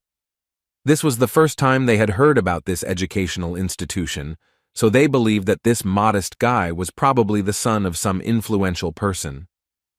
The whispers of the other students prevented Seo-jun from concentrating on the lecture. At one point, he noticed that Young-hwan suddenly approached him. Seeing how he approached the amazing newcomer, everyone present instantly fell silent, afraid to make even a sound. Despite the tension, Seo-jun was still calm. Looking into the eyes of the most promising participant in the tournament, he wondered why he was looking at him so much. Lee Young-hwan was clearly dissatisfied with the result of the first stage, but did not feel any threat from the Dream Academy student. Turning away, with a self-confident smile, he asked the others why they believed so much in this loser. The red-haired guy believed that Seo-jun was able to set a new record in the maze only due to luck. At the moment when everyone was distracted by conversations regarding Lee Jong-hwan's words, Seo-jun decided to return to studying the lecture, but at the same moment they were interrupted by the appearance of the tournament representative. A guy in a blue tracksuit with lists in his hands was just about to explain what awaits them at the second stage. This time, the participants had to fight each other in one-on-one battles. Since they were all at the 4th level, so that everyone would be on an equal footing, they were forbidden to enhance their weapons with mana. However, they were still able to strengthen their bodies. Not everyone was happy with this news. Seo-jun was still calm. He was extremely interested in who would become his opponent. 32 students made it to the second stage, and in this case there must be 5 rounds of duels. However, as soon as the tournament representative announced that they would now begin to draw up the tournament bracket, he was suddenly stopped by one of the participants. Suddenly for Seo-jun, the guy announced that he was going to abandon the duel and leave the tournament. Meanwhile, So-yun decided to leave the arena to a more secluded place where she would not be in danger of being discovered. She nearly revealed her identity the moment she screamed in surprise at her student's victory. Being in a very secluded place, she did not expect to hear loud conversations. Looking around the corner, she saw a place where spectators began to place bets on the winner. As it turned out, the second stage was going to start immediately from the semifinals, since most of the students refused to participate in the tournament. It seemed that now there was no point in betting because everyone present firmly believed in Li Juhuan's victory. Because of this, the odds for his victory were quite small. As soon as the guys started talking about how no one in their right mind would bet on another participant, some crazy guy came up to the table and said that he wanted to bet 100 million won on Kim Seo-jun. The man in a dark robe shocked everyone present with his statement. The guys convinced him that this was a rash decision because this student simply turned out to be too lucky, and no one had ever heard of his academy before. Seo-yun, observing this event from the side, became interested in the identity of the stranger. The mysterious man in a black robe who emitted very strong magic seemed very mysterious and unpredictable. Meanwhile, Seo-jun himself was bored while waiting for the duel lists to be formed. A few minutes ago, a sudden event occurred. Many students began to refuse to participate in the second stage. Excited, Li Mingyi explained in a whisper that he had previously heard that in fourth-level tournaments this is not uncommon, because the same ones always win here. This behavior was due to the fact that everyone was afraid of Li Juhuan. Participants spread rumors that he didn't care about the rules at all, so after a battle with him you could remain crippled for the rest of your life. However, not only Juhuan, but also the guy with the helmet on his head, as well as the participant with the scar on his left eye, seemed to be very impressive opponents. Doubts spread with incredible speed. One by one, the participants left the waiting room. Li Mingyi would have run away himself, but he was so scared that he literally stuck to the bench, and so only 5 semi-finalists remained. An hour later, the lists of duel pairs were presented. In the first fight, Kim So-jun and Jang Dak-chul were supposed to fight. In the second fight, Li Juhuan and poor fellow Li Mingyi were going to fight. Since there were only 5 participants, Li Chul-min received an automatic win. Seo-jun began to think that if he won the first stage, then most likely, if he makes it to the finals, regardless of the result, he will become the winner of the tournament. At one point, he noticed his comrades' excitement. Li Mingyu was trembling with fear, and when Seo-jun noticed this, the guy in the checkered shirt whispered in panic that he couldn't believe that he was going to duel with Li Juhuan. Despite his incredible fear, he still had enough energy to shake his new friend. With a kind smile, Seo-jun said that Li Mingyi was acting stupid because he wrote himself down as a loser, even though his fight had not even started. Seeing his friend's condition, he suggested that he withdraw his candidacy, because with such an attitude, nothing would really happen for him. With his eyes downcast, Li Mingyi sadly said that he couldn't just leave the tournament. Meanwhile, a tournament official entered the room and announced that Kim Seo-jun and Jang Dak-chul should prepare to enter the arena. Getting up from the bench, So-jun gave friendly advice at the end and said that if Mingyi decided to fight, then he should fight to the very end. After all, who knows, maybe he will be lucky and even win. After these words, Li Mingyi grabbed his hand in surprise. He asked in confusion why So-jun was not worried before such a difficult battle. With a confident smile, Seo-jun replied that he only cares about how much experience he will be given for this fight. This answer naturally did not satisfy his friend's interest, but Seo-jun simply left, motivated by the opportunity to earn 100 million won. As soon as he entered the stage, the presenter announced the continuation of the tournament and the beginning of its second stage. The first to be presented was the new record holder of the race in the labyrinth, who was able to bypass all the monsters. Seo-jun was presented as a participant shrouded in mystery, because no one could say for sure whether he was talented or just plain lucky. At the moment of thunderous applause towards Seo-jun, he suddenly heard from his opponent that luck would not help him here. Jang Dak-chul was so self-confident that he didn't even hide it. Moreover, he was presented as one against whose crushing power any tricks were useless. With a loud laugh, an arrogant guy with a ridiculous helmet on his head said that student Kim spent all his luck on the first stage, where he managed to set a new tournament record. In response, Seo-jun said that it was too early to judge which of them was unlucky. These words seriously angered his opponent. As soon as the referee announced the start of the battle, Dak-chul furiously attacked, shouting that he would make Seo-jun regret his bold words. However, these threats did not bring any results, because the Dream Academy student was more determined than ever, because a prize of 100 million won was at stake. As soon as Li Mingyi heard that his friend's battle had already begun, he began to worry even more. Glancing at his opponent, who was standing to the side with an angry expression on his face, he decided that now was a bad time to worry about others. He had to face Li Juhuan, which seemed terrifying from the very beginning. Even though he was trembling with fear, Seo Jun's words were what kept him in control. But just as he thought that he and Seo Jun were no match for these guys, those in the waiting room screamed in surprise at the shocking news. None of those present could believe that the duel would end in the blink of an eye. The winner of the semi-final of the second stage of the tournament was Kim Seo-jun from Dream Academy. In response to the result of the first fight, the red-haired guy, who was previously considered the winner of the tournament, arrogantly said that the scum should have a place among the scum. Despite his words, Li Mingyi felt much better once he learned that his fellow sufferer was able to defeat his opponent. Looking at his future opponent, he said that he too would be a winner.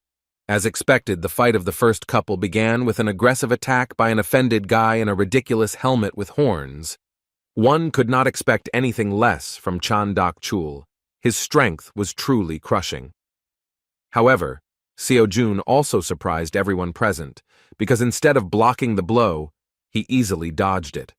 Moreover, the Dream Academy student continued to maintain a frantic calmness, which caused self-doubt on the part of the enemy. Dak-chuk attacked without respite and even managed to run out of steam, while his morale was plummeting due to the fact that all this time Kim looked like he was not taking him seriously. Enraged by the situation, the opponent with the axe could not gain control of the situation at all, and wondering why his attacks were not working, continued to move forward. At one point, he seemed to go crazy, so he strengthened his body with an aura and rushed to the attack with a powerful swing of the axe and shouting that now the vile Seo Jun would not be able to dodge. However, at that very moment the games were over, because the student from the Dream Academy took the matter seriously and easily knocked the heavy axe out of the hands of his opponent. Dak-chul couldn't believe what happened. His body trembled with the realization that his axe was behind him for the first time in his life. It was simply incredible. No one expected this, and did not even think that the battle would end in the blink of an eye. The muscular fighter was in despair, as he could not accept that he had lost to someone he considered just a lucky fool. He turned out to be weaker, and the first winner of the second stage was Seo Jun, who did not even use a small part of his combat potential. As expected, he was very disappointed with this fight. His progress in lectures only increased slightly, since the actual battle never took place. Previously, he thought that by fighting with other students, he could easily reach a new level of understanding of the arts. In addition, there will be much fewer fights than expected, because most of the participants simply abandoned the second stage. The battle pass was already ending, and Seo Jun was afraid that he would not have time to master the basic knowledge in 50 days. He needed to tighten his belt to at least save up for a spear and renew his pass to the Transcendence Academy. He couldn't afford to lose in this tournament. When he returned to the waiting room, he couldn't understand why Mingyi was so nervous. As it turned out, his friend was simply delighted with the battle and continued to be surprised that Seo Jun was so strong. A long conversation never took place, because a few minutes later, a representative of the tournament entered the waiting room and said that the participants in the second fight should prepare to enter the arena. Li Juhuan went first and even roughly pushed his opponent out of the way.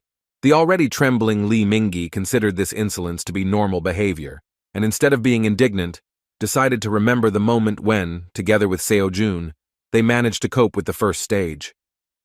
He admitted that as soon as he saw him, he felt a kindred spirit, and therefore when he defeated a formidable opponent, he was so happy as if he had won himself. He had a bit of jealousy at that moment, but more importantly, his friend's success gave him at least some motivation to fight. Pouring out his soul, Li Mingyi even mentioned that he is never lucky and does not have the talent or strength like Seo Jun. All that moved him forward was the unquenchable desire to please his little sister. He hoped that one day she would be proud of him.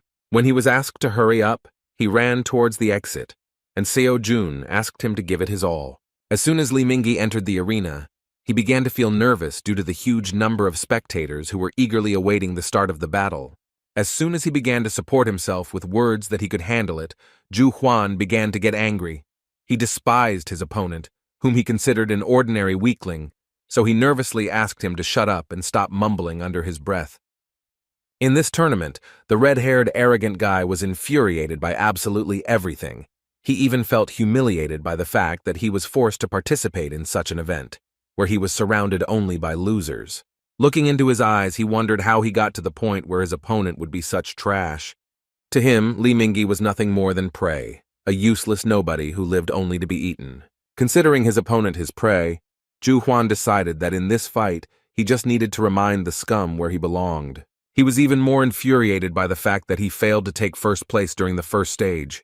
He believed that he was head and shoulders above everyone else, so he had to demonstrate his superiority in absolutely everything. Although Li Mingyi was visibly trembling, he was not going to give up and held his blade in the direction of the contender for winning the tournament. The red-haired guy was incredibly angry with the knowledge that his ridiculous opponent believed that he had at least some chance of winning.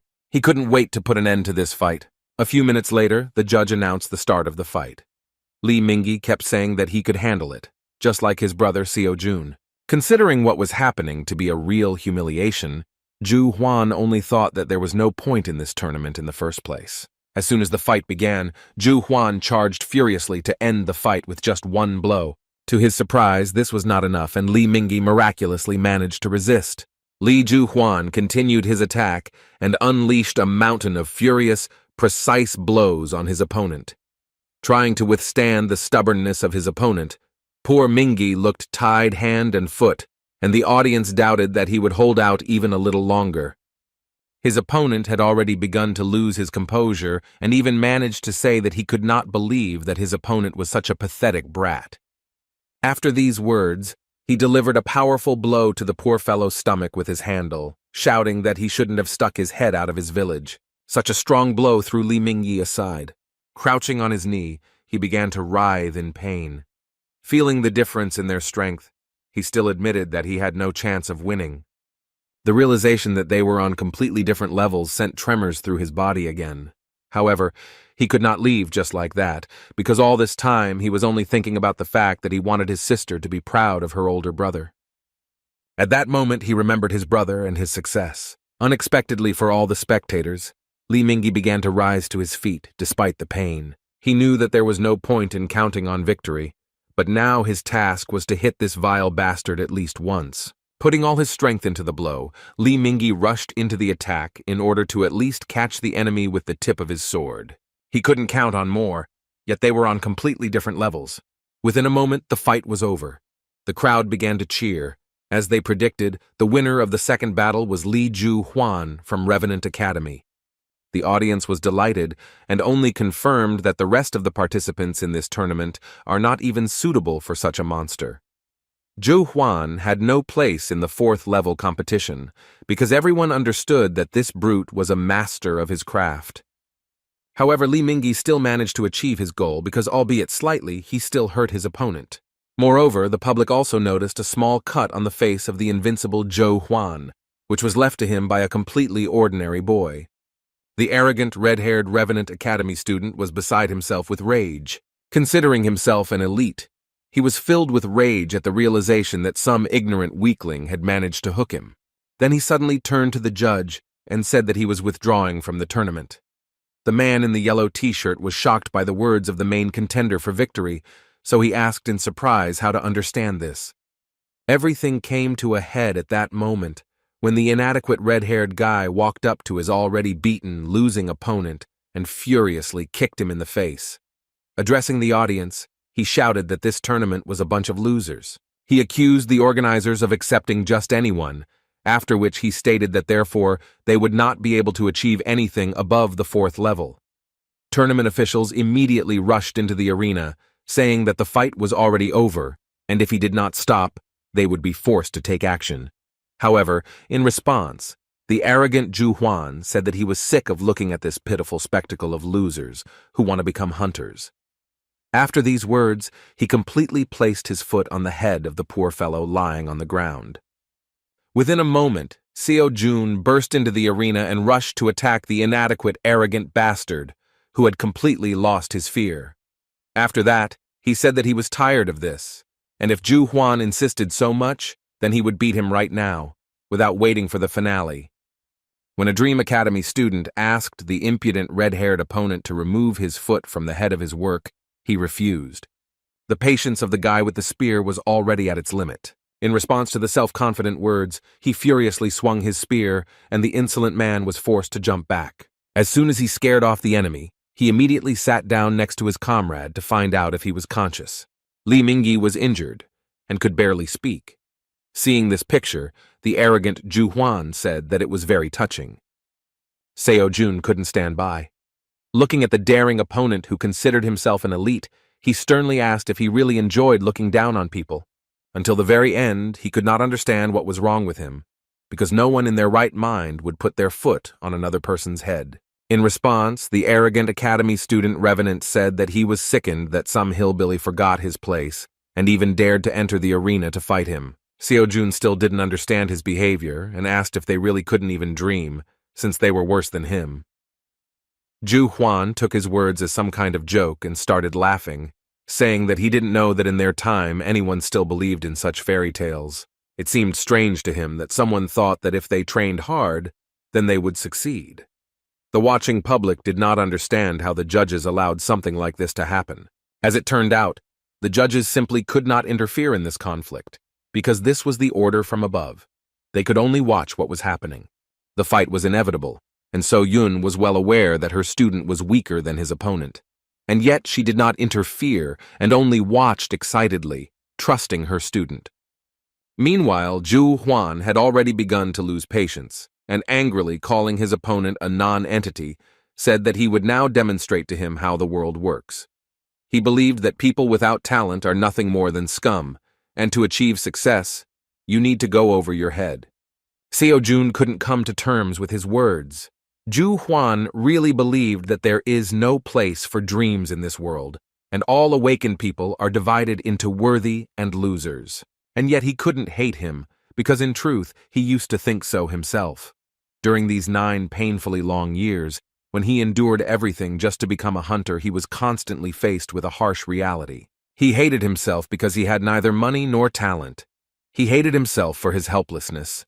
Work only helped him stay afloat, but he could not achieve more, because most of the money went to pay off loans. In his reflections, he came to the conclusion that, probably, there is nothing more pathetic than clinging to something that cannot be achieved through hard work. He asked himself many times how his life would have turned out if he had given up and chosen a different path. However, after a while he got rid of these doubts and even now did not lose his determination in the face of a formidable opponent. Addressing the judge, he asked him to take care of Mingyi. Seo-jun took a few steps towards the enemy, thinking that he would not repeat his mistake again. Previously, he constantly succumbed to fear and doubted himself. This is how many people fall into despair. However, now he was ready to tear his opponent to pieces in order to erase his arrogant grin and the opinion that people without talent are nothing more than scum. With a cold look, he said that he would teach a lesson in politeness to someone who had never felt superior to ordinary guys. After these words, Seo-jun rushed to attack, and the judge began to shout that he had to stop, because this was against the rules of their tournament. These words no longer meant anything to him. The Dream Academy student began to spin his spear to deliver a quick and unexpected strike. Seeing this, Ju Huan sighed arrogantly. After that, he angrily said that Seo-jun must be joking since he dared to challenge him. Seo-jun landed a powerful spear strike with a high jump, while Ju Huan was able to block using his huge two-handed sword. The red-haired guy did not feel threatened by him at all, and said with a laugh that the pathetic bug would regret that he decided to show up in front of him. He then swung his sword with ease, throwing Seo-jun aside. Without losing speed, he charged furiously, grabbing his sword with both hands. The madman tried to strike at high speed, but Seo-jun managed to jump back. Then he was forced to constantly block furious blows, and several small cuts appeared on his face. Kim recognized that his opponent was very strong, so it was not surprising why everyone thought so highly of him. In the fight with Dak Chul, he did not even doubt his victory. Now the situation had changed, and Seo-jun felt overwhelming pressure from the enemy. Catching himself on this thought, he immediately decided to listen to the advice of his mentors.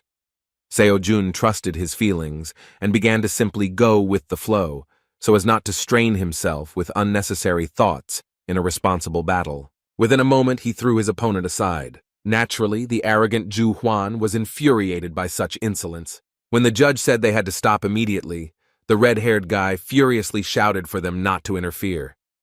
Anyone who considered himself a predator, the top of the food chain, could not come to terms with the resistance of his prey. However, in this battle, his opponent was different from the others. He couldn't understand why someone he considered trash was looking at him as if he were a predator himself. Now Zhu Huan was really angry. He mockingly said that dreaming is not harmful, but the pathetic non-entity should see for himself what will happen to his dreams when he is faced with cruel reality. Within a moment, he closed the distance with incredible speed. Then he launched a furious blow, which Seo-jun still managed to block. The impact was so strong that the surface of the arena began to collapse. Although Seo-jun began to tremble from such incredible pressure, the fact that he was able to block this blow only angered his opponent more. As Zhu Huan continued to throw punches, he noticed something strange. He realized that his pathetic opponent was becoming stronger with each blocked blow, like a monster growing right before his eyes.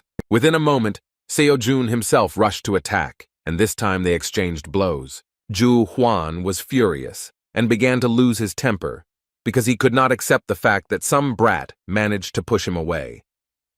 Just like Li Mingyi gave him a small cut, Seo-jun also did something that completely freaked out the red-haired guy. Enraged, Zhu Huan went mad and began to release mana against his weapon. Seo-jun did not expect that the opponent would break the rules of the tournament and start using aura. He himself did not yet know how to control his own mana, so he had nothing to oppose. The judges and other tournament workers began to panic and rushed into the arena screaming, realizing that the crazed red-haired guy was going to kill his opponent.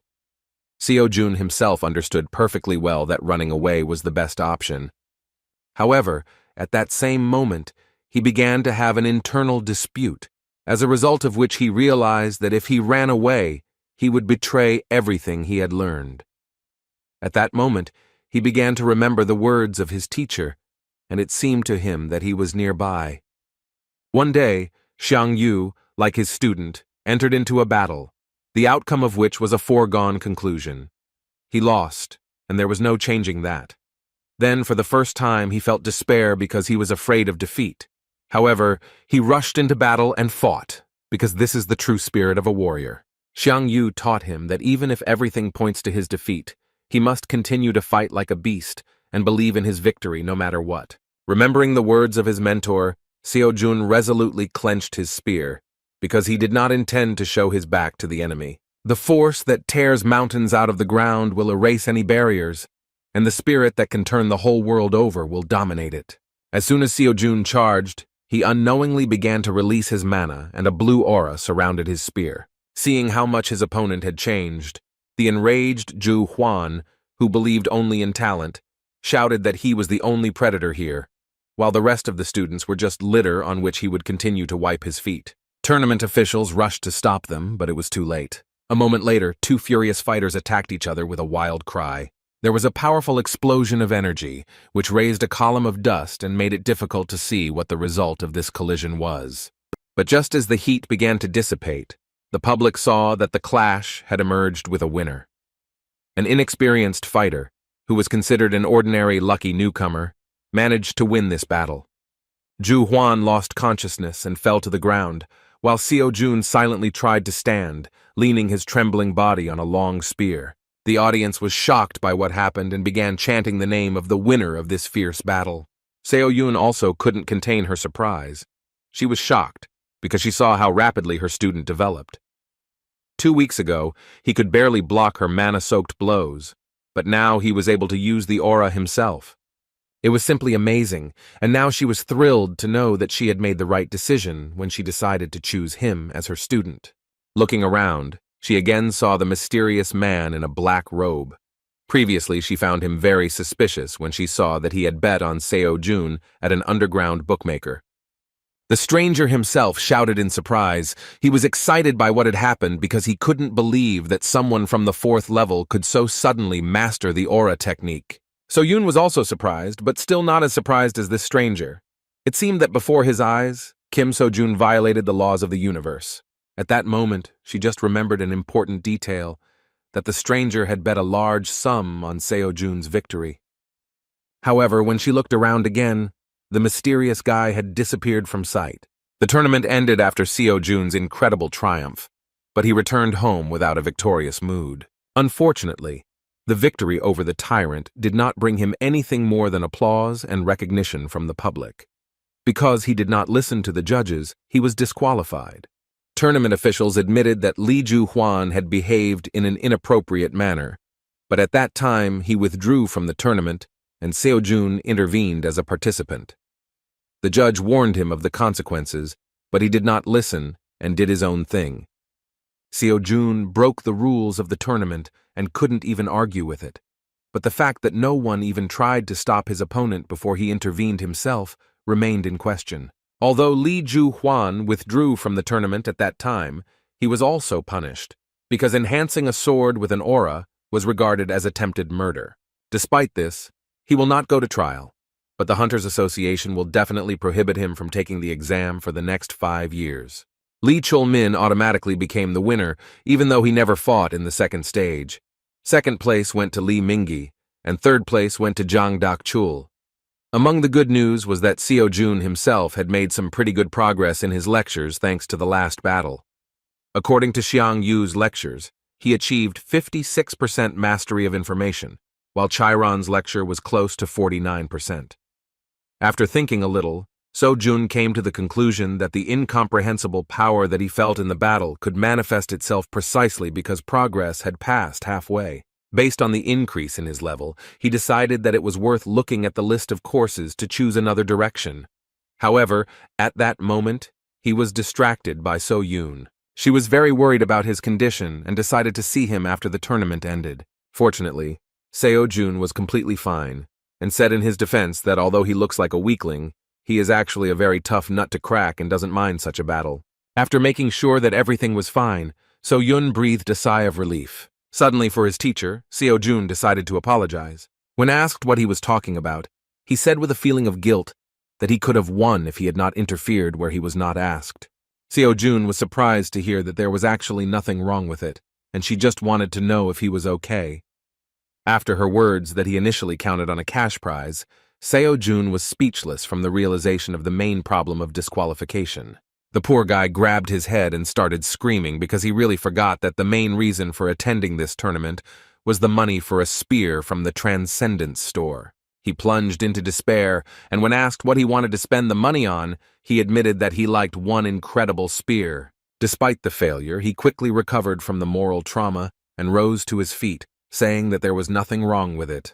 With a kind expression on his face, he admitted that he would be lying if he said that he had no regrets. However, on the other hand, if he had not intervened, he would have regretted it much more. The moment of his sincerity and discussion of financial problems was suddenly interrupted by Lee Mingi, who already felt much better and could even return home on his own. As soon as he approached his friend, So-yun decided to lower the visor of her cap so as not to attract too much attention to herself.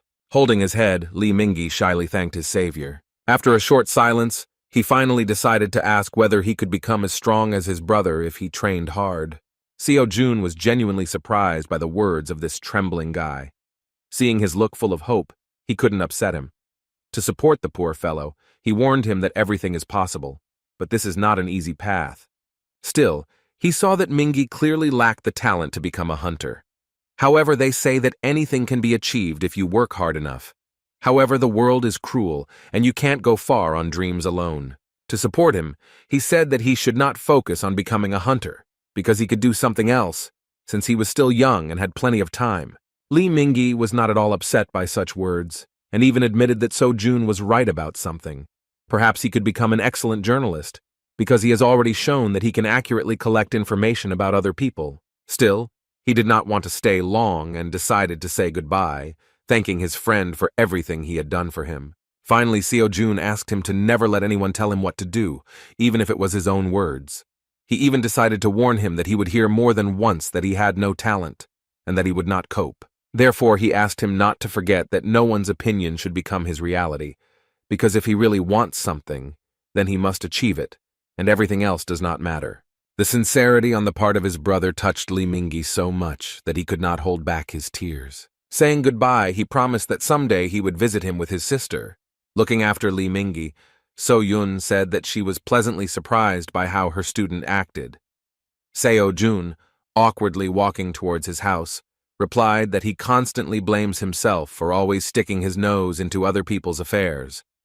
With a kind laugh, the mentor said that she saw nothing wrong with this, because now her student had his first devoted fan. In response, Seo Jun surprised her by saying that it would be better if he became her second student and not just his fan. He believed that he should have seized the moment and invited him to their academy. So Yun really didn't expect such words from him. She felt happy thanks to his support, because now he said that this was their academy. Now she was definitely not alone. Overcome with joy, Seo Yun caught up with Seo Jun again and cheerfully said that since he had done a good job, she would buy him a new spear. When asked why she suddenly decided to do this, she asked him not to worry and consider it a scholarship.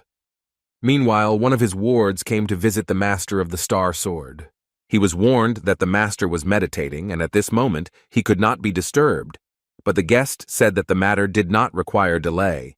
So Moon Chul, a one-armed guy who is considered one of the most loyal subordinates of the Star Sword, still disturbed his master. In response to his sudden intrusion, the old man said threateningly that he thought he had made himself clear when he asked not to disturb him. Releasing his incredibly powerful aura, he asked his subordinate how dare he ignore his orders. The pressure from the master was simply monstrous, and even an experienced hunter could not move. He could barely muster the strength to report that Lady So Yun had participated in the academy tournament. These words greatly interested the old man, because he could not wait for this, knowing that So Yun had no students. Moon Chul, seeing the master's uncertainty, confirmed his words. They had actually gathered some information regarding what had happened at Dream Academy recently.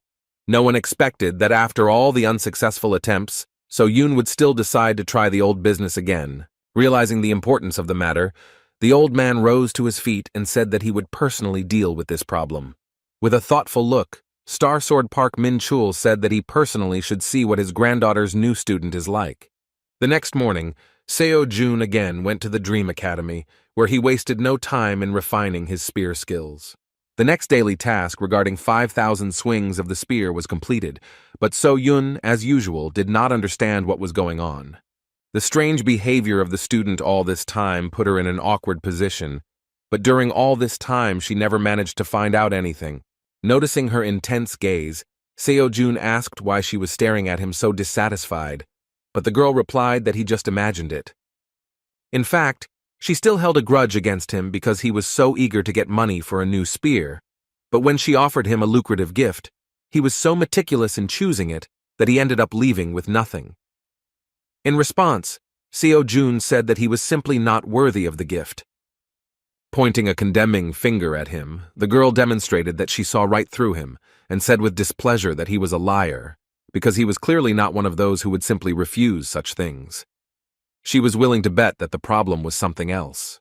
She was really right, but Seo Jun didn't know how to explain to her that since he saw the beautiful weapon from the Transcendent store, he couldn't even look at an ordinary spear. Things got even worse as the price had increased to 120 million won due to a recent recalculation. Money that was not earned through honest labor was not counted. So now, So Jun was completely afraid to do anything. Seo Yun, as expected, was infuriated by the situation regarding the fact that her student refused the offer, even though she said that she would pay for everything. Naturally, when the granddaughter of the greatest hunter gives you such an offer, it's a chance of a lifetime. And yet there was one more pressing issue that they did not have time to discuss. So Yun inquired about what mana enhancement technique her student used in the battle with Zhu Huan.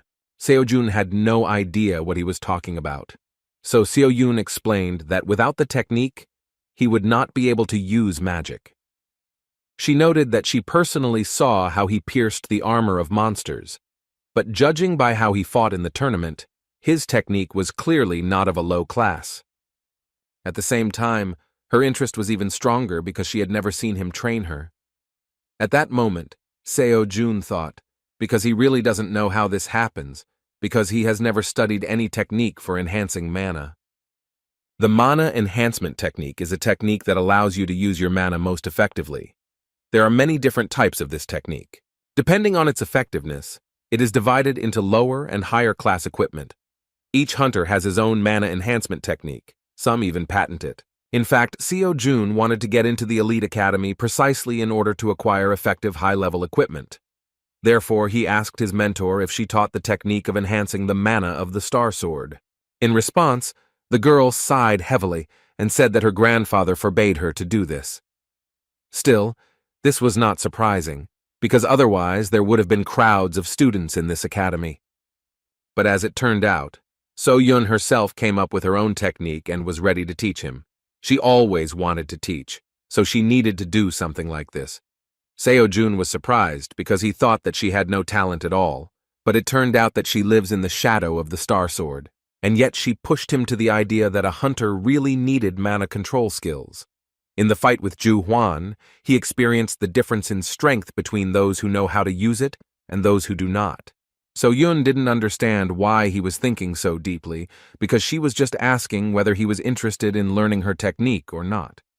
In fact, Seo-jun was thinking that he had a window for a new lecture. Now he could take some course on the study of mana mastery. After a few minutes, So-yun got tired of waiting for an answer from him, so she decided that he would continue to be silent, and she left with wishes of good luck in his strange training. When asked where she was going, the girl replied that she had her own business. When Seo-jun started laughing at how busy she was, Seo-yun replied that if he leaves before she returns, then he should close the door to the academy. In fact, she simply could no longer be in the same room with him. She really had nothing to do and just wanted to escape, so she was surprised that she really looked like she had nothing else to do besides the academy. As soon as she left, Seo-jun chose the mana course. Speaking about what mana is, the teacher said that it is something that is located in a world that is subject to the law of cause and effect, but is capable of destroying the laws of this universe. Of course, such words turned out to be difficult to understand, and so Jun became convinced that the Archmage Merlin was someone similar to the Buddha himself in terms of the complexity of teaching his skill. It seemed that these words were only the beginning of the lecture, but after a moment the old man said that with this, he had said everything he wanted. Seo-jun felt like he was going crazy again because of his studies. The training time was over, and the Archmage suggested taking up practice. Seo-jun received a daily task in the form of creating 1,000 mana spheres. Without wasting any time, the guy started trying to make at least one sphere. Now he could say that sensing and controlling mana was not that difficult, and it was all thanks to Kiran's lectures. However, it was still not easy, because although he felt mana, he could not give it a form. The Archmage mentioned that he should use mana to connect his mind with the outside world, transfer the fruit of his imagination into reality, deceiving and convincing it that everything happens according to the laws of nature. At one point, the student concentrated so much that he began to feel how he could give shape to his energy. In the most striking example of how to do this, the Archmage Merlin described a force that truly does not exist anywhere in nature. It was about the mana aura that Seo-jun had already used once. A few minutes later, the guy saw a small accumulation of energy in his palms, which really left his imagination and ended up in the real world. The crumb between his palms actually turned out to be a sphere of mana. He was surprised that all his efforts gave him such an insignificant result, because the Archmage was unlikely to count this as a correctly performed exercise. Despite this, he was proud of himself because this was a real achievement. He understood that over time he would do better. He just needed to constantly hone his skills. At that moment, Park Min-chul suddenly entered the academy and addressed the stranger with a dissatisfied tone. Seo-jun, holding a small sphere in his hands, was surprised by the appearance of a gentleman whom he had previously only seen on television screens. Mr. Min-chul really came to the academy to see who became his granddaughter's student.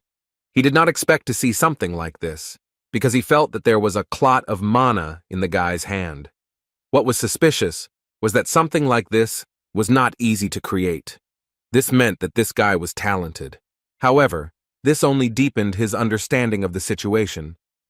The old man began to suspect something was wrong, thinking that there was only one reason why such a gifted guy came to So-Yun Academy. He feared that Seo-Jun was one of those who wanted to take advantage of his granddaughter. Releasing his terrifying energy, he sternly repeated his question, and, shocked by the situation, Seo-Jun was forced to dutifully introduce himself. The guy really felt afraid because he didn't expect Grandpa Starsword to visit So-Yun Academy so suddenly. Addressing him without any formality, Seo-Jun mentioned that he had only seen him online, so it was amazing to him that he was finally able to meet the greatest hunter in person. He further suggested that the distinguished guest had come to see So-Yun, after which he said that unfortunately, she had left on some business. The guy didn't understand what had happened, but the old man suddenly became furious as soon as he heard him call his dear granddaughter by name. His reaction was not strange. He treated Park So-Yun very carefully. While in Korea they only address people with whom you have a close relationship by name. But at that moment another question began to worry him. Once he released his terrifying energy, he put incredible pressure on the student, but for unknown reasons, he continued to stand on his feet. Seo-Jun didn't understand what he was talking about, so Park Min-chul said that his lust for killing, soaring in the air at that moment, usually paralyzes anyone below the S-class of hunters. After these words, the student understood what was happening, and the only explanation for why he was on his feet, he believed that this was the action of an unshakable heart. Silence began on his part, and the old man again asked a question regarding what such a guy forgot at the Park So-Yun Academy. Seo-Jun really didn't understand what he was talking about, so he looked very confused. In response, Mr. Park began to slowly walk towards him and reached for his sword, saying that with such and such talent, he would have been accepted into any academy. But for some unknown reason, he decided to get closer to So-Yun. Releasing his menacing power, the old man threatened that the guy would regret it if he decided to lie to him. Sensing danger, Seo-Jun began to panically ask him to stop and shouted that it seemed to him that they had misunderstood each other. However, Mr. Park was not going to listen to him to the end and said sternly that he did not think that he would receive an honest answer so easily. Within a moment, he swung his sword and Kim, sensing terrible danger, was forced to fall to the ground to avoid being hit. He only miraculously managed to avoid being seriously wounded, which greatly surprised the old man. As it turns out, Seo-Yun was going to visit her grandfather when she decided to leave on business. When she came to his house, she found out that he was not there. The lady who worked here said that she should ask the chairman about what Mr. Starsword is doing now. In fact, she just wanted to tell her grandfather about her new student. At the moment when she wondered where her grandfather might have gone, Seo-Jun was in a mortally dangerous situation. The old man continued to apply incredible pressure and repeatedly asked the question of what goal he was pursuing. So-Yun had no idea what was happening at that moment. However, she understood that something was wrong here. She wanted to keep everything a secret for as long as possible. But after participating in the tournament, it was no longer possible to hide Seo-Jun. That is why she decided to deal with the problem by revealing the truth to her grandfather. At that moment, the chairman approached her. The chairman was a one-armed man who was very trusted by the Starsword. He greeted the young lady with a sincere smile, saying that he was glad to meet them. So-Yun admitted that he was just in time because she was looking for him. As soon as she told her that she had come to her grandfather, she was shocked by the truth that Mr. Park had just gone to her academy for a visit. At the same moment, she hurriedly ran back, realizing that during this time something terrible could have happened. The lady in the purple jacket didn't understand why So-Yun was so scared by this news, but the chairman already guessed what it was about. So-Yun was in a hurry like never before. She was already blaming herself for letting her guard down. Still, she knew that grandfather would come to their academy sooner or later, but she did not think that everything would be so soon. She had to hurry so that Seo-Jun and Mr. Park wouldn't meet without her. Unfortunately for her, the battle had already begun. This was the first time Seo-Jun had been in such danger, even though Master Starsword had not even drawn his sword from its sheath. However, this detail played into his hands, because now it became clear that the old man was not trying to kill him, but rather simply wanted to pacify him and get an answer to a strange question. Surprised by the young man's resilience, Park Min-chul asked who he really was. Su-jong again began to beg him to stop, saying that he really didn't understand what he was talking about. He tried to explain that it was all a misunderstanding. However, the picture in the old man's head was completely different, because he could not understand how his granddaughter's student could demonstrate such incredible skills. He said that the guy was clearly hiding something, because he knows how to control mana, moves well in battle, but still continues to claim that he did not understand something. All this made him angry, because he thought that the little shit was blatantly lying to his face without even thinking. Flying to the side after another blow, Seo-jun rose to his feet and shouted that he had no idea what So-yoon told him, but in this situation he needed to calm down. In response, the old man shouted that he was a scoundrel. Seeing the raging energy of the Star Sword, Seo-jun realized that he only made the situation worse because he said something wrong. He still didn't realize that the fact was that he was calling his granddaughter by name. With a serious and threatening tone, the old man, releasing his bloodlust, said that he was originally going to discuss everything, take into account the circumstances that brought him here, but now he has no other choice. Being in this situation, Seo-jun thought that it was just a lie, and the old man was not really going to have a friendly conversation with him from the very beginning. Seo-jun decided to continue fighting, because he understood that such a great hunter would not listen to him. He was not afraid of dying, because he understood from the enemy's movements that no matter what he said, he would not kill him. If the Star Sword really wanted to kill him, it would have done it the moment Seo-jun sensed its presence. One who is above the stars themselves, Park Ming-chul's Star Sword was on a completely different level. Seo-jun didn't think that during his first meeting with the person closest to his ideals, he would have to fight. In fact, he was delighted that he had such an amazing chance to gain an incredible amount of experience in battle with the greatest hunter. Of course, Mr. Park was not particularly happy with this behavior on the part of the young man. He considered him a real scoundrel. Seo-jun's attitude has changed. He even enhanced his own body with an aura, showing that he does not deny the fact that he is ready to fight. During his life, Mr. Park saw many hunters, but only one looked into his eyes without fear. Seo-jun looked exactly the same, so you'd think he was strong enough to really try his luck. Rushing into the attack, the old man struck the first blow with thoughts about what this young man needed from his granddaughter. Seo-jun could hardly resist such pressure. He still couldn't cope with his opponent's speed and couldn't even feel his attacks. His face was covered with cold sweat from every movement of the great hunter. He couldn't even notice the simple blows performed by the Star Sword. The old man's power was beyond his understanding. However, Seo-jun continued to try to hold out and dodge the attacks in every possible way with incredible interest in how much longer he could hold out against such a monster. At one point, he himself rushed to attack. However, Star Sword did not feel any danger from him. He was surprised by the young man's self-confidence and decided to teach him a lesson, hitting him in the stomach with incredible speed with the hilt of his sword. Seo-jun flew to the side with a scream, and Mr. Park looked away and said that his pathetic attacks were ridiculous banality. Despite the hopelessness, Seo-jun did not give up and tried to gain as much knowledge as possible from this fight. He could not allow the battle to end quickly, and tried to find out at least something else. Rising to his feet, he realized that tricks would not help him. However, while the enemy was not yet serious, he felt that he still had a chance to surprise the old man.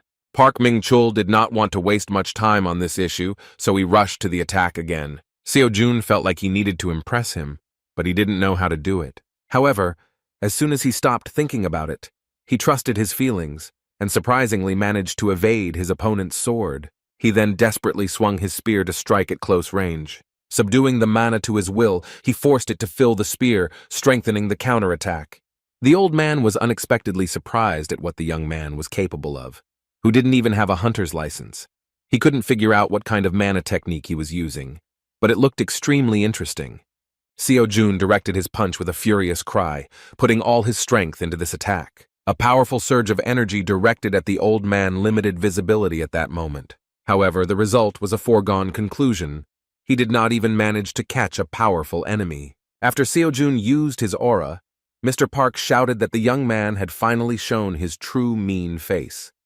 In response, Seo-jun said displeasedly that Mr. Star Sword was the first to attack him. After these words, Seo-jun, who did not understand the old man's feelings, again said that he could not wait for his teacher to return. calling the granddaughter of the Star Sword by name. The greatest hunter began to lose control, demonstrating his terrifying strength. He said that if the young man wanted it so badly, then he would personally send him to the next world. Just as Kim was beginning to say goodbye to life, fortunately for him, So-yoon burst inside the training room and shouted that it was enough. The fighting stopped, and So-yoon started screaming that she wanted to know what was going on here. She was incredibly angry at her grandfather for starting to scare the crap out of her students again. Looking at Seo-jun, she began to get angry at her grandfather and accuse him of beating the poor fellow until he had bruises all over his body. Kim tried to smooth the situation over, saying that he had no serious injuries, although he was already in pain. Turning his gaze away, the old man said that such a mattress should not dare call himself a man. In response, Seo-jun allowed himself the impudence of telling the Star Sword that it doesn't matter whether you are a man or a woman, anyone would be hurt if they were beaten by a great hunter. As soon as he said that he wouldn't be surprised if Mr. Park didn't care who he beat, the old man immediately jumped out of his seat and shouted that the young man would soon regret his words. Seo-jun, taking advantage of the situation, cleverly hid behind the granddaughter of the Star Sword, asking if he would continue to beat him. So-yoon didn't understand what was happening at all. She had never before seen simpletons who would allow themselves to talk to her grandfather like that. Continuing to communicate with the great hunter as if they were some kind of relatives, the dissatisfied Seo-jun asked if it was possible to find out why the Star Sword met him in such an unfriendly way.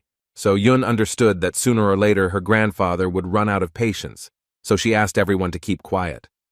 Then she awkwardly apologized to her only student for what happened, but So-jun did not hold a grudge against her and said that she was not to blame for anything, and he himself escaped with only bruises. Despite his words, Miss Park again respectfully apologized, saying that she was very sorry, but she could explain the situation a little later. Now Seo-jun began to understand what was going on. Seo-yoon really needed a frank conversation with her grandfather, who, apparently, treated her very carefully and controlled her in everything she did. At such a moment, it was necessary to leave them alone, so the guy said that it wouldn't hurt him to drop by the emergency room. After these words, he left the academy building, and So-yoon peered after him, smilingly thinking that she was lucky that he treated this with understanding. After that, she looked towards her grandfather with a stern look. They had to have a very serious dialogue about what had happened. Although she had decided in advance that she would tell him everything, at the moment when she had to speak, it was difficult for her to even utter a word. Grandpa himself started the conversation by saying that Seo-jun seemed suspicious, so she should stay away from him. So-yoon began to get nervous and answered hesitantly that he was not suspicious at all. She asked how he even knew what Seo-jun really was like. All her life, her grandfather completely ignored her opinion. The academy turned out to be a compromise among all her decisions, but even her grandfather constantly interfered with her activities. He gave every new student a dressing down, and so they all left, unable to withstand such pressure. Still, she understood why grandfather behaved this way. Previously, students actually came to her academy because of her big name, so she couldn't stop them when they wanted to leave after learning that grandpa didn't teach here. Not wanting to discuss this, Park Min-chul said that So-yoon should throw this guy out of her academy. He didn't even expect that So-yoon would dare to contradict his words. Refusing his instructions, she said that Seo-jun is not at all the way he sees him. When her grandfather asked her to repeat these words in a stern tone, So-yoon shouted that she would not do this, and that she should not always listen to him. Not wanting to put up with her grandfather's next intervention, she shouted to remind him that this was her academy, and only she could decide what to do with her students. She had almost nothing to remember during the time she communicated with her student, but when she looks at him, she feels something strange. She wants to be with him as long as possible, because in these moments she feels happy. Now she wanted to take matters into her own hands. So-yoon showed her character for the first time, although it was more like a desperate cry from the soul. Turning around, she apologized in a quiet tone for allowing herself to shout at her grandfather, and yet she again said that this time she would do as she decided. It was really the first time Mr. Park had seen her so emotional. A few years later, a tragedy occurred that shook his life and turned it upside down. That day, he heard about an incident with the appearance of a monster on the streets of Seoul, but was busy with his own affairs, leaving it to the young hunters. However, At one point, he was interrupted by the chairman with the terrifying news that his only son had died in that incident. When he lost his son and looked at So-yoon, who had no one left, he decided that he had to teach her how to stand up for herself. The little girl's life had changed greatly, and she could no longer enjoy the things that children her age usually enjoyed. The old man could not do otherwise, because he had to protect her. That's why he was so strict with her. She didn't like swordsmanship, but he was persistent in her training and didn't let her give up, telling her that if she continued like this, she would never become a hunter, let alone reach A-class proficiency. As she grew older, she began to express that she did not like being a hunter. She talked about how she wanted to become a teacher, but her grandfather refused to accept her wishes, saying that that was not what he taught her for. He was afraid of her own decisions and desires, so he constantly shouted that she should just do what he told her. Park Min-chul understood perfectly well that all this time he had been oppressing his granddaughter, even though he had the awareness that sooner or later she would turn against him. Actually, this is what happened, because he once agreed to a compromise when he gave her a little freedom, allowing her to found her own academy. Sighing heavily, he accepted this situation, realizing that he could not take away the only thing that brought her joy. As expected, So-yoon reached her breaking point and still rebelled. Meanwhile, Seo-jun has already completed his examination and treatment at the emergency room. Now he felt like new and naively thought that another conversation with the Star Sword would no longer be a problem. Recalling their meeting with a smile, he noted that at that moment he thought that he was no longer a tenant. He understood perfectly well that he escaped with only minor bruises, only because the old man held back. However, if So-yoon had been late, then everything could have ended much worse. Now he understood how difficult it was for So-yoon to be under his strict supervision all the time. That evening, So-yoon called him and told him everything. She spoke about her difficult relationship with her grandfather and about what happened to past students. Despite such revelations, Seo-jun was still sure that she kept silent about a lot. But this was enough to understand how she felt and why the Star Sword treated him this way. Returning to the academy, he could not forget that situation, thinking that even though he understood the old man's motives, it was still wrong because even such experiences are not a reason for beating. As he walked back to the training room, he doubted he would hear an apology. On the other hand, he still learned a valuable lesson because he made little progress not only in his skills, but also in mastering the lectures. Joyfully opening the doors, he suddenly heard a low male voice. He couldn't believe that this time he would be greeted by the Lord of the Star Sword again. Park Min-chul sat calmly on the floor and, seeing the young man's indecisiveness, asked him not to stand at the door.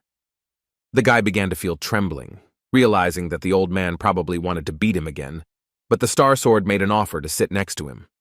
During a calm conversation, Mr. Park learned that So-yoon and her strange student had entered into some kind of mutually beneficial agreement. Yet he was still suspicious and with a stern look asked if Seo-jun was hiding something else. Kim was as impatient as the Star Sword himself, so he nervously replied that he had expressed everything and had nothing to hide. Taking a closer look at the calm flow of the young man's magic, the old man admitted that he was not lying. However, the question of where he got such talent and so much strength still remained a mystery to him. In his entire career, Park Min-chul had never seen so much power in an ordinary academy student. Even more questions were raised by the moment when they first met, and so June, seeing his anger, not only wasn't afraid, but was even somehow inspired and didn't back down. When Seo-jun said that he wanted to go away to start his training, the old man decided that this would be a great time to find out more about him. He wanted to see how this scoundrel trained to see what he might be hiding. However, after several hours of careful observation, he was sure of only one thing.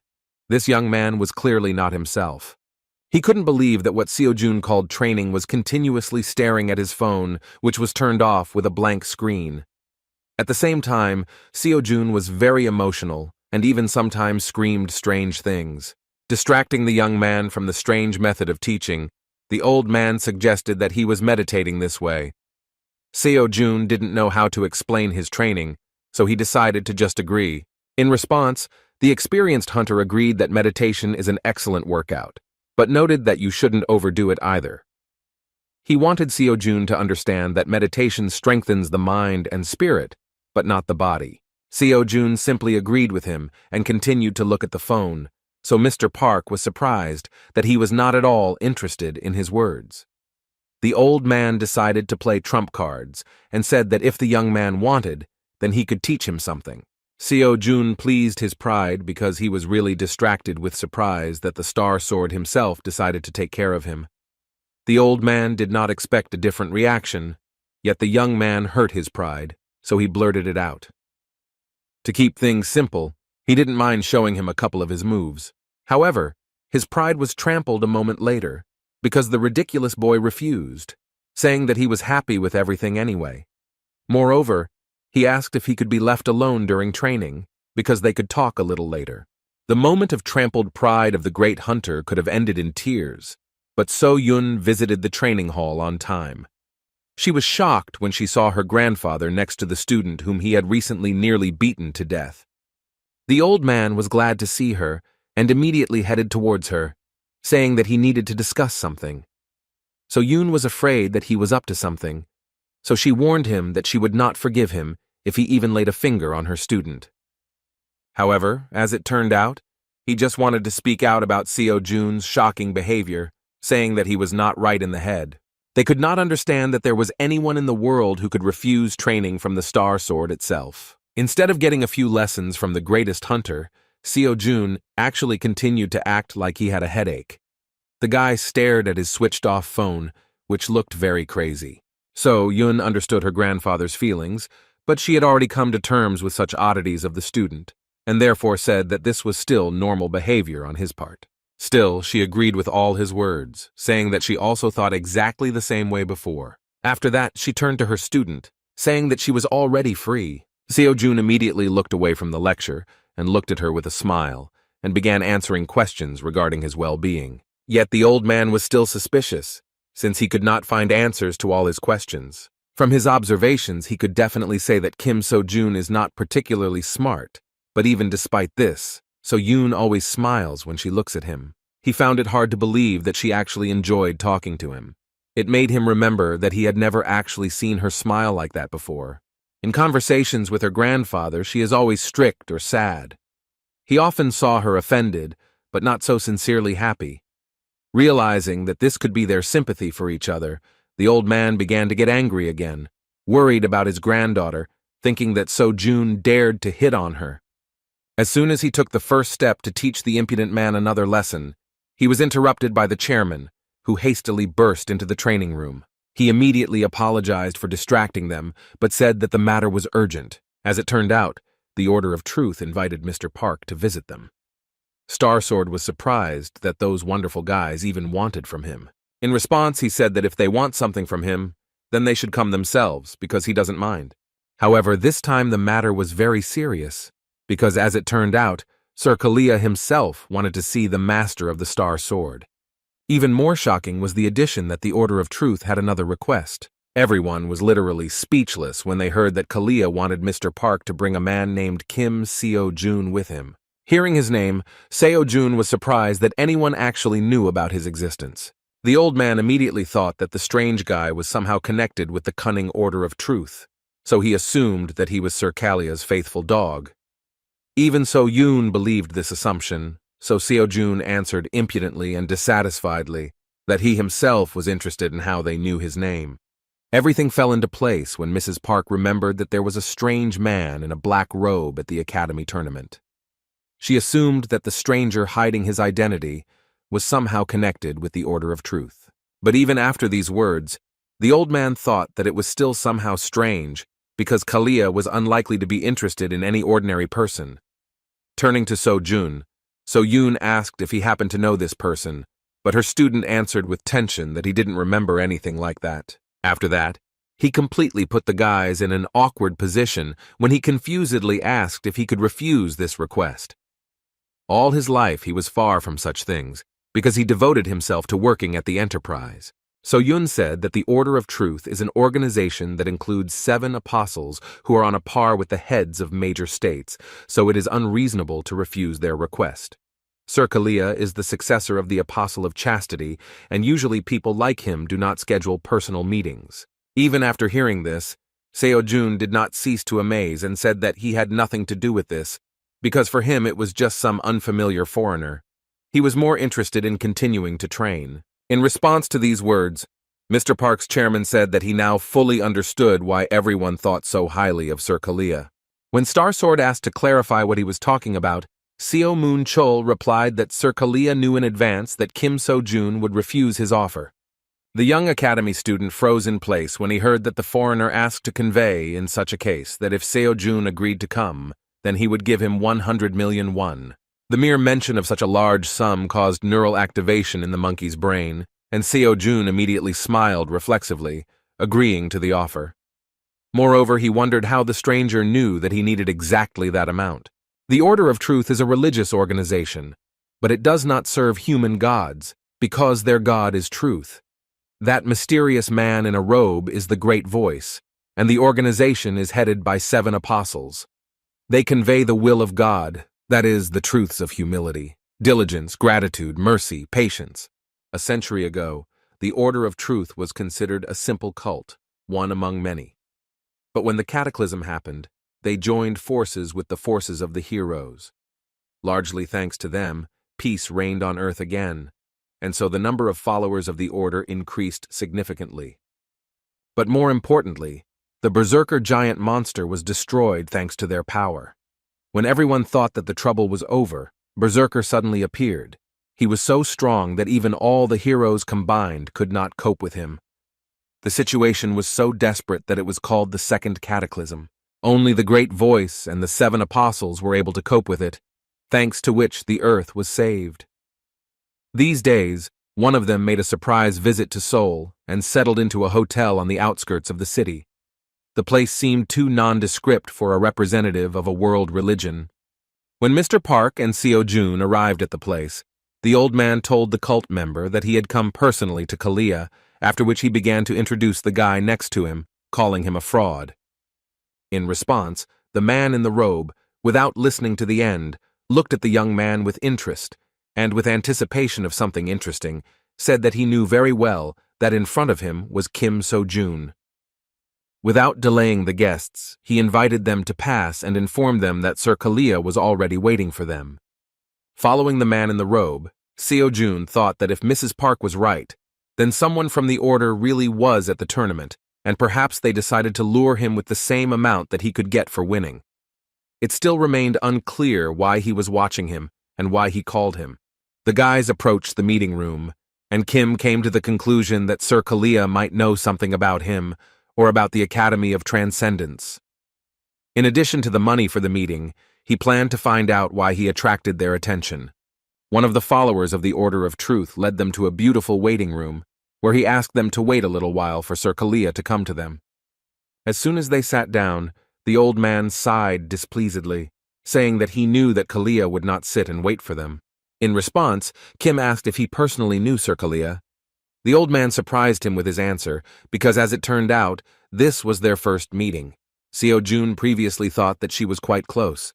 As it turned out, Kalia called him a couple of times, but they never met in person. Even during the cataclysm, he met his mentor, the Apostle of Chastity, but he had not yet met the successor himself. These words reminded the young man that Mr. Park was one of the heroes who once saved the world. For him all this time, he was more like So-yun's grandfather, but he once again thought that he was still a star sword, and this should not be forgotten. When it came to the cataclysm, So-jun decided to inquire about the Great Voice. He shared that he had previously heard that he only appeared in public once, during a fight with a berserker. The curious guy asked the old man whether he had personally met such a great man, and Mr. Park wondered what the Great Voice was like. He succinctly replied that there was no such thing. With some thoughtfulness, he nevertheless clarified that once he managed to see him from afar. At that moment, they heard the door open, and Sir Kalia himself walked inside. When he mentioned that he was glad for their first meeting, Mr. Park replied with a stern look that Kalia himself called them here, and ended up making them wait. Kalia, the successor of the Apostle of Chastity, who looked more like a pretty girl, finally appeared in front of them. He justified his delay by saying that he needed time to purify his body and mind before preaching the word of truth. Sighing heavily, Mr. Pak said that he had never heard such heresy before, while Kalia himself approached the interesting young man, apologizing for being late in making his acquaintance. He introduced himself properly, and when the young man was about to answer, he interrupted him with words that he already knew about him. Kalia specifically thanked him for agreeing to their meeting, even though it was extremely unexpected and incomprehensible for a newcomer among hunters. When asked how the apostle's successor knew about him, Kalia replied that they needed to clear up some misunderstandings in advance. He said that when Sojun participated in academic competitions, he was then watched by one of their believers. He praised the promising hunter so much that he himself wanted to personally find out how strong and amazing he was. In response, Seo-jun asked shrilly and incredulously if this was really the whole reason why such a great and busy man decided to take the time to make such an acquaintance. He supposed it was unlikely that he would want to see him for that simple reason. In response, Kalia said with a restrained smile that he just wanted to talk about this, but first, he should ask permission to sit down with them. As it turned out, we were talking about dungeon exploration. That is why the busy heir of one of the apostles decided to gather them for a conversation. He sincerely hoped to cooperate with Mr. Starsword in dungeon exploration. The old man, dissatisfied and impatiently, asked why he should do this. In response, Kalia said with restraint that he knew better than anyone that this was far from the end. These words sounded mysterious, and Mr. Park asked what they were talking about. Kalia reported that he had a report of corruption in one of the dungeons in Korea. He decided to meet with the Star Sword, believing that he was the best person to know about that incident. The old man did not want to talk about this, because he believed that this was a common coincidence, but the heir of the apostles said that this was the decision of the Order of Truth, so they must definitely check the condition of that dungeon. Now Mr. Park could confidently assume that this was why Kalia flew to Korea. A piercing observation was also the words that in this way the young master of the Order of Truth would be able to consolidate his position.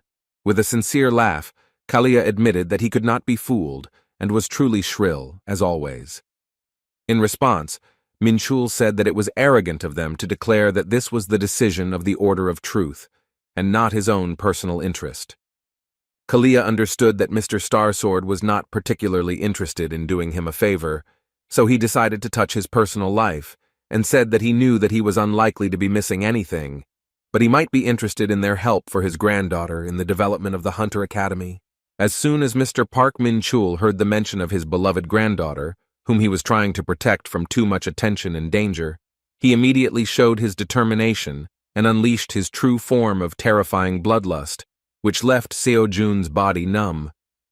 With a stern look, he said threateningly that if Kalia ever tries to involve So-yun in something like this again, then he will not leave him alive. Kalia didn't even flinch from such a powerful force, but he admitted his mistake and calmly apologized for mentioning Miss Park. In his defense, he said that apart from this, he had nothing that he could offer to the Star Sword. Having no other choice, he offered to fulfill one of his requests, just as he would help him with this matter. In response, the old man said that this was simply ridiculous, because Kalia could say tomorrow that there was no deal. He had no reason to trust the influential heir of the apostle. Kalia understood his words and said that if the Star Sword wishes, he can swear an oath to him in the name of the Order of Truth. This was more than enough, but Mr. Pak did not understand whether this would be enough for Kalia to determine the place of the apostle. But for Kalia this was not particularly important, because in this way he could not claim that there was no deal between them. When it came to the right of oath in the name of truth, Mr. Park could not refuse to help him. Once they completed their deal, Sir Kalia decided to move on to talk with the academy student. With a pleased look, he said that he would speak directly. They in the Order of Truth suddenly wanted to sponsor his future path as a hunter, seeing incredible potential in him. It was about sponsoring various activities that the academy would not be able to take care of. Seo-jun remained cool and asked what he would do if he received their sponsorship. Kalia replied that they did not require anything in return, because it would be enough for them that Mr. Kim and the Order of Truth were close and could contact each other. It all seemed strange, and so Jun understood that they would still want to receive payment for their services. In response, he decided to satisfy his own interest and said that if Sir Kalia answered one question honestly, then he would think about their proposal. Of course, Seo-jun wanted to inquire about the Transcendence Academy, but he knew that it would be suspicious if he asked about it directly. He could not be sure that Sir Kalia would answer his question honestly, and if he turned away or avoided answering altogether, then he would no longer be able to find out the details of the interest in his person on the part of the Order of Truth. In this case, he decided that there was only one way to check whether Sir Kalia knew something about the Academy, thanks to which he acquired incredible power. With a sudden and not entirely formal movement, he took out a mobile phone from his pocket and held the screen towards Sir Kalia's face. After that, he asked the heir of the Apostle what he saw on the screen of this smartphone. This question was very sudden. Sir Kalia looked intently at the screen. At that moment, Seo-jun turned on the Buddha's lecture on what the soul, death, and reincarnation are. However, Sir Kalia calmly replied that the question seemed very strange to him, and it was difficult for him. Taking the phone away from the face of the heir of the Apostle, Seo-jun said that in this case, he could not do anything with his decision if Sir Kalia did not want to answer. A moment later, the heir of the Apostle laconically replied that he saw only a black screen. When asked if he was satisfied with this answer, Seo-jun said that this was enough. After this, he finally made a final decision regarding the sponsorship offer and announced that he was refusing. This conversation haunted the heir of the Apostle even after they said goodbye. His ward named Kalkos was the one who carried out some important assignments. He was also the person who noticed Kim Seo-jun. This time he had to find out about the distortions, but he was unable to find anything. When Sir Kalia asked if he was sure in a threatening tone, Kalkos swore in the name of the Order of Truth that he was completely sure of his observations. As for Kim Seo-jun, Kalia concluded that there was nothing special about him. He believed that even if he were special, he was now just an ordinary student. The question of what he saw on his smartphone screen took him by surprise, but all he really saw was a dark screen. But in fact, for a long time he was haunted by the nagging feeling that remained in his chest. Then Kalkos said that he was forced to report to another apostle. In response, Kalia said that now it is worth observing, because the priority is the distortion in the dungeon and the situation around other heroes. Besides the Soul Blade and the Sword of Darkness, he called everyone. As for these two, no one saw them, so communication was never established. While returning home, Seo-jun kept thinking about whether Kalia really opened anything from him. He was distracted by Mr. Pak's question regarding why he refused Kalia's offer. The guy replied that it seemed too suspicious to him. He did not know what the Order of Truth actually was, but he was still sure that Kalia was clearly not associated with the Academy of Transcendence. He did not want to enter into an almost free deal with suspicious individuals. When asked if he was embarrassed by the studentless academy he belongs to, Seo-jun replied that he had never met a more honest person than Miss So-yoon. Taking advantage of the moment, he decided to ask Mr. Starsword what the concept of dungeon distortion meant. Park Ming-chul seriously replied that this means that the magic inside is distorted. The magic wave inside the dungeon is distorted, so its difficulty is different from the value measured when the dungeon was formed. Such distortions have many side effects, but mainly, they are a sudden increase in difficulty and breaking the dungeon earlier than expected. Seo-jun had never heard of this before, so the Star Sword explained that in fact, they had observed this paranormal phenomenon many years ago, and now you really don't see such a thing. The words that such a phenomenon usually occurs during a cataclysm interested Seo-jun very much. At that moment, he said that in this case, Kalia meant that this could mean that the previous incident had not ended, but had only been weakened. In response, the old man asked him not to worry, saying that the heir must have made a mistake, because the cataclysm had already ended a long time ago. They were heading to So-yoon's academy, but the old man suddenly turned around and left, saying that Seo-jun had no need to know about his affairs. Finally, he sternly warned that if the young man tries to do some strange things with So-yoon, then he will not live. In response, the insolent boy said that this meant that the Star Sword recognized him, but the old man displeasedly explained that he meant that he continued to follow him. With an absurd laugh, Seo-jun again crossed the line of what was permitted, and asking the old man to be honest, suggested that it was precisely because of this that So-yoon was moving away from him. Seeing the anger and bloodlust on the part of the great hunter, the ridiculous guy said that he did not want to be beaten again, after which he hastily left, heading towards the Dream Academy. Returning to the academy, Seo-jun came to the conclusion that it would not hurt him to become stronger as quickly as possible, so as not to be afraid that one day the Star Sword would decide to beat him to death. When he walked inside, Seo-jun wondered why he was alone. The student explained that she and her grandfather were heading to the academy, but he suddenly changed his mind and went in the opposite direction.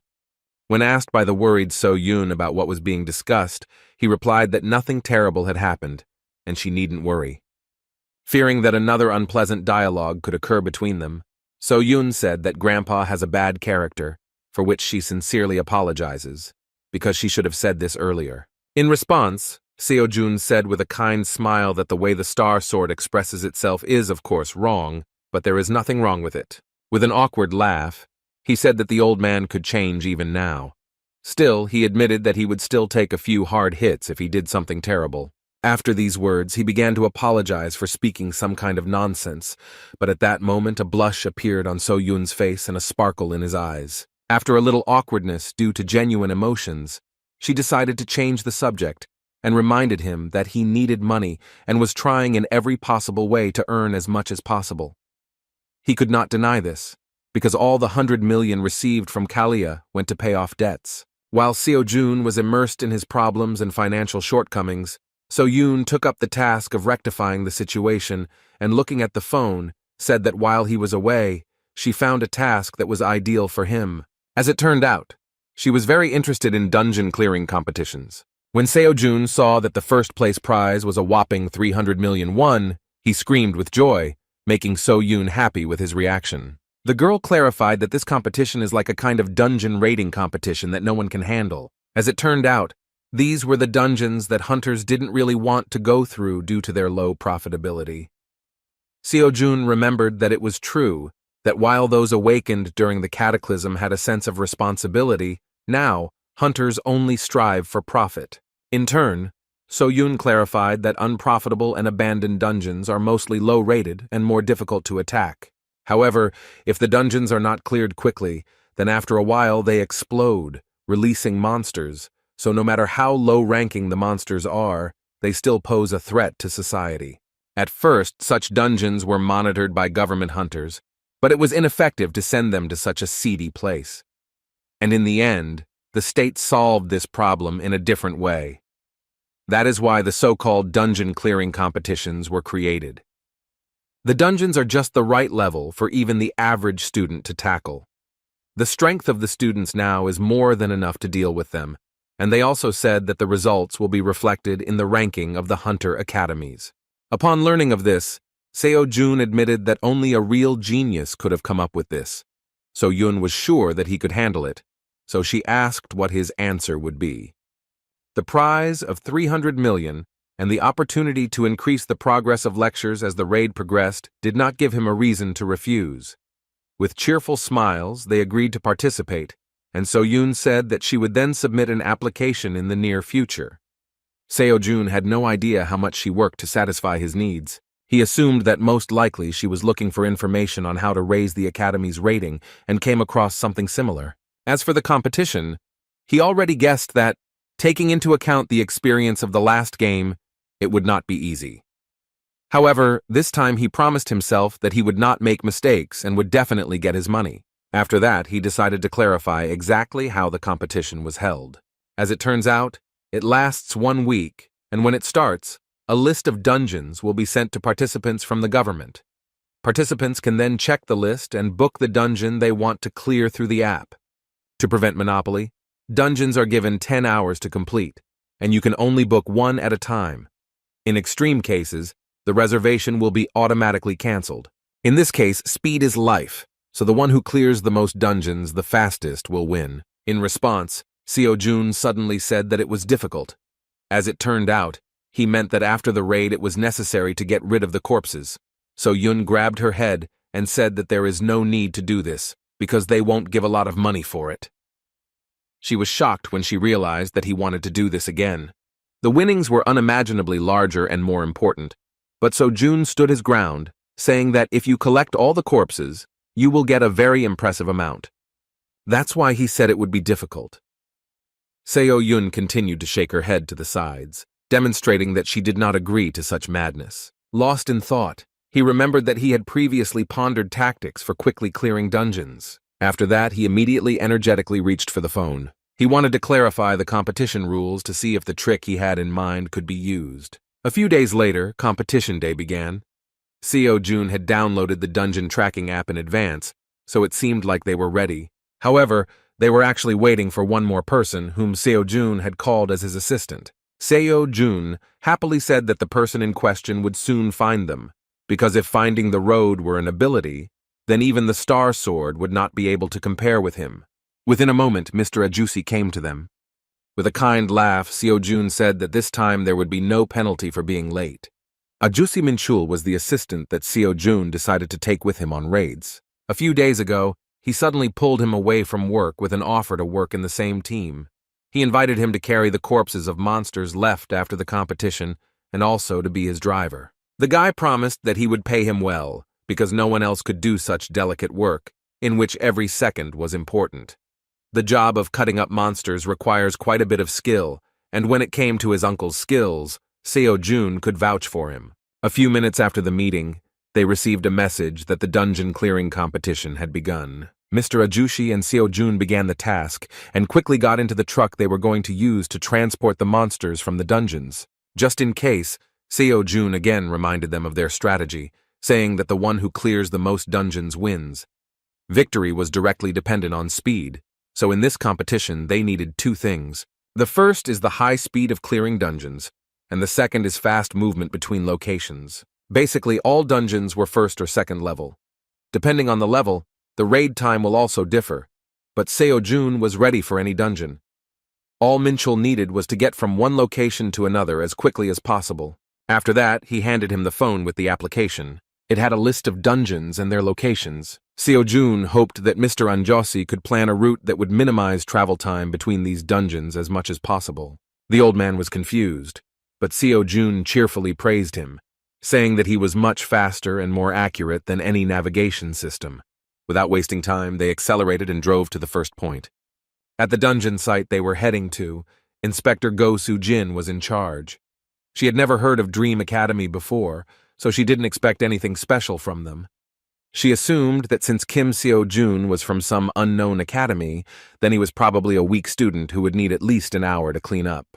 When she saw Minchul, she initially thought that Dream Academy was going to cheat, but the gentleman in the white t-shirt remained waiting outside, so she was no longer worried. After that, she assumed that he was just an ordinary driver who, for unknown reasons, was using a truck. At one point, she saw that the dungeon began to make a strange noise. The gate suddenly opened and a student appeared from it, turning to his friend and saying that he had already finished, after which he asked him to get ready. Anjosi was surprised because he didn't even have time to drink coffee. Madame Gu didn't understand what was happening, so she hurriedly said that according to the rules, outsiders were prohibited from interfering with the dungeon raid. Seo Jun did not understand the reason for her excitement and calmly replied that he knew about it, but the raid had already been completed. As expected, the nervous inspector couldn't believe it, so she hurriedly went inside the dungeon. What she saw simply shocked him. A student from some unknown academy actually completed the dungeon in less than 5 minutes. While she was trying to realize that this was true, Seo Jun got down to business. The confused girl asked what he was doing. In response, the guy she thought was crazy began carrying the monsters outside while doing exercises. Mr. Anjosi, who was just preparing the table for cutting up the monsters, was also amazed that the joyful youth continued to engage in madness in the form of exercises with monsters on his shoulders. To keep things simple, Seo Jun replied that in addition to his main quest, he also has side goals in the form of exercise and selling dungeon monsters. When asked how much time they would need for this, Mr. Anjosi said that since these are low-level monsters, they have few profitable parts, so cutting one goblin will take no more than 15 seconds. While Mr. Anjosi was preparing for the cutting, Seo Jun was going to move the rest of the monsters to the place of work. The inspector was simply shocked when she saw such a picture before her eyes. Despite her dissatisfaction, she could not utter a word regarding this, because the rules did not exclude the possibility of butchering destroyed monsters. There were no complaints, so the guys got to work. As soon as they finished, they immediately clarified what their next route would be. As a result, Mrs. Gu, who saw something crazy, was freed from her work in just about 10 minutes. The inspector of the next dungeon was having a nice time in nature after another hard day at work at the computer, when suddenly a truck flew past him, blowing away the butterfly that was sitting on his hand. Within a moment, Seo Jun and Min Chul rushed past him, preparing to clear the gate. Inside were low-level undead that Seo Jun had never encountered before. However, he did not see any particular problem in fighting such monsters. With one powerful swing of his spear, he created a wide-area attack, destroying everything around him. Another batch of bones completed the work of Mr. Anjosi. In front of the confused inspector, he began to extract all the bone marrow, which was the only valuable thing of this undead. In just 5 minutes, the guys finished and hastily left this dungeon. Mr. Inspector found himself alone with nature again, realizing that his great time was over so quickly that he was forced to return to work in the office. Towards the end of the day, the deputy of the dungeon management team at the Ministry of Public Administration and Security finished his report regarding the first day of the competition and left it on his boss's desk.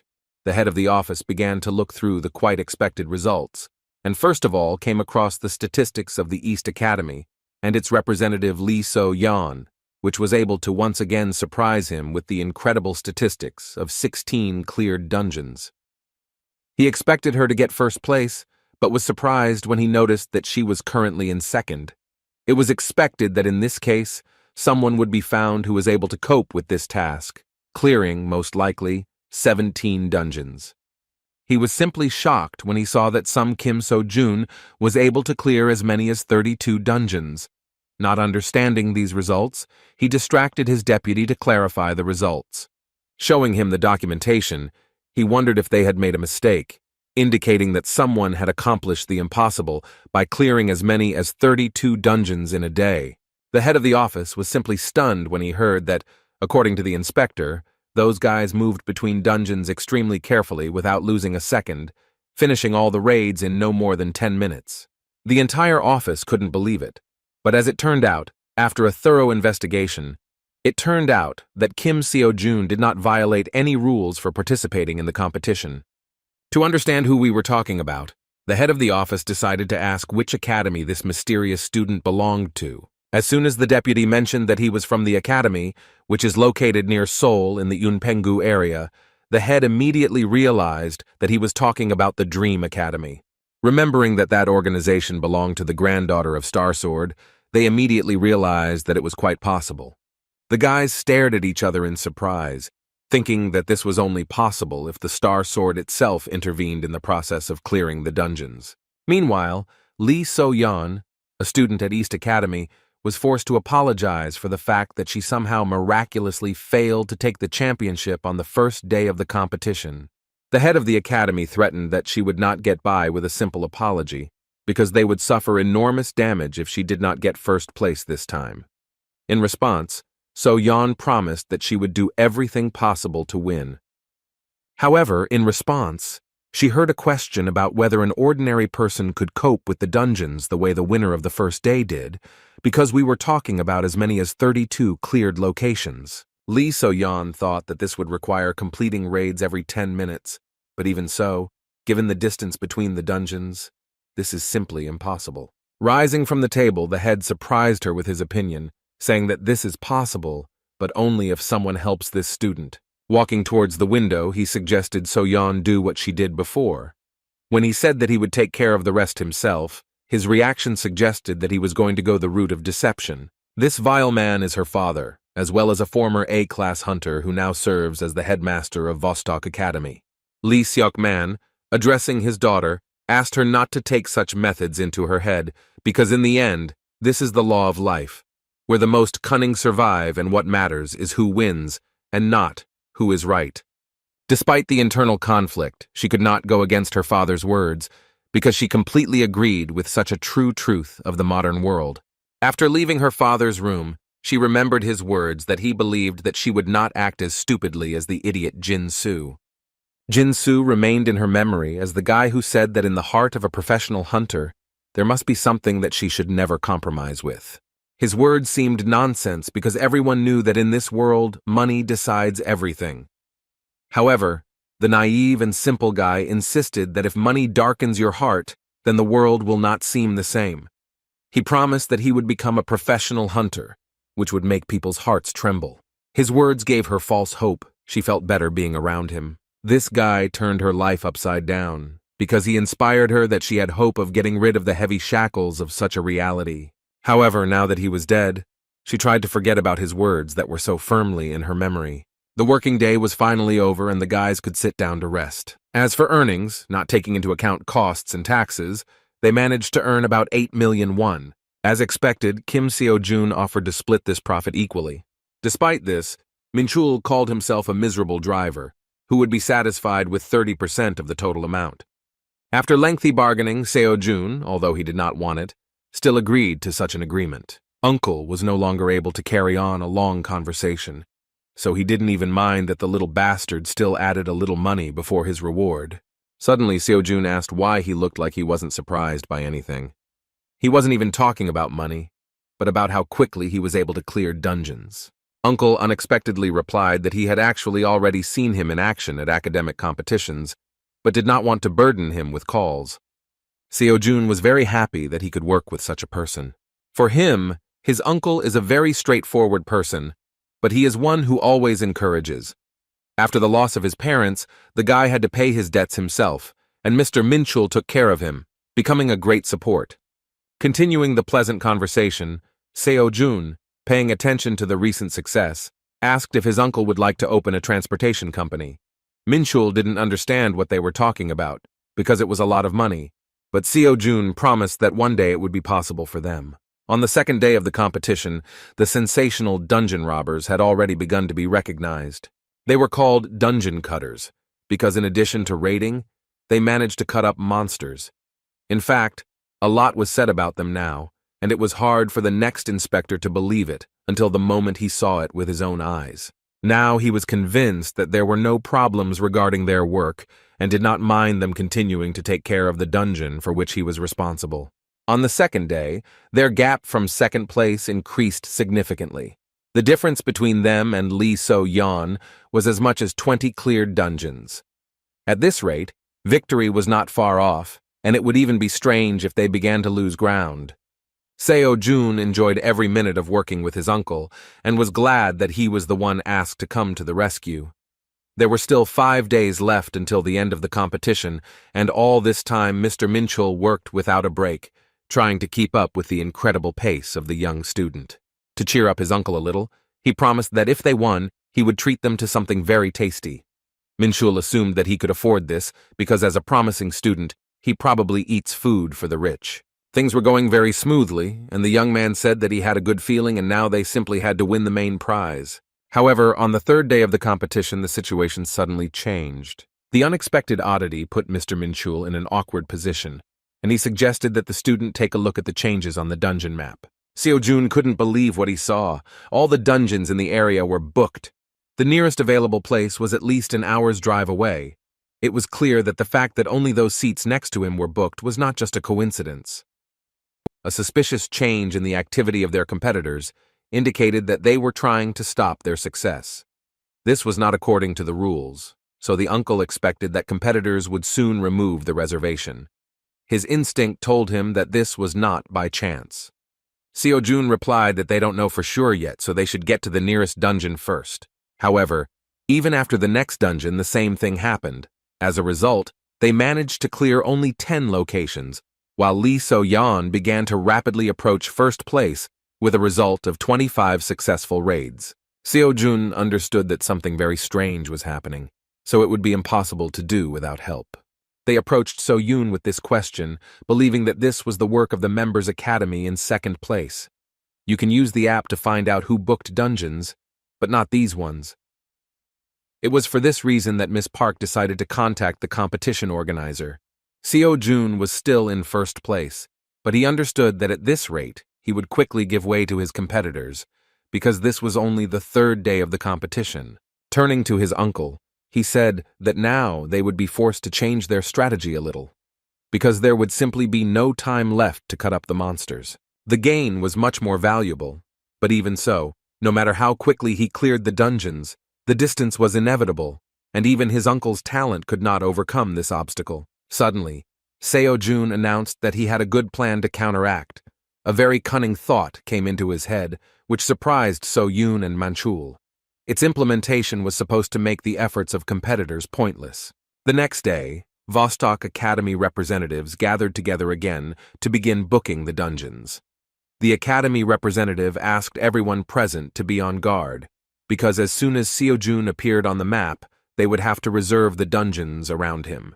The guys did not take their eyes off the phone, anticipating that they would be able to repeat the trick that worked last time. While all the participants in the cunning scheme were discussing the situation, a representative of the Vostok Academy noticed activity on the part of their main competitor. He shouted that everyone should get ready to book everything around his location.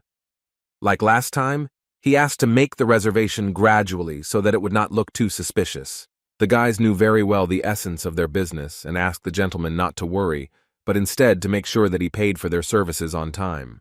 However, once they logged into the app, they saw that Seo-jun had booked a dungeon right next to Lee So-yeon, which could hinder her success.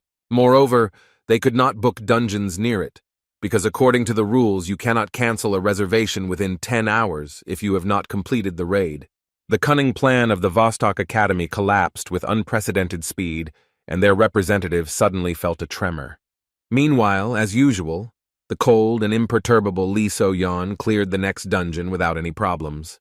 Returning to the chauffeured car, she surprised him by completing the task in less than 15 minutes. However, as soon as her driver looked at the map to select the next location, his face broke out in a cold sweat.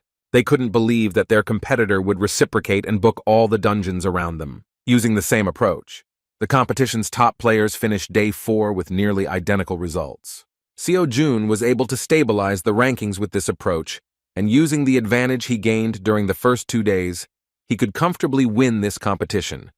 As it turned out, the director of the Vostok Academy was not very excited about such a move on the part of the competitors, and came up with another way that would allow his daughter to get first place if she continued to clear dungeons in the same spirit. On the 5th day, both sides competing for first place were forced to meet due to their dungeons being next to each other.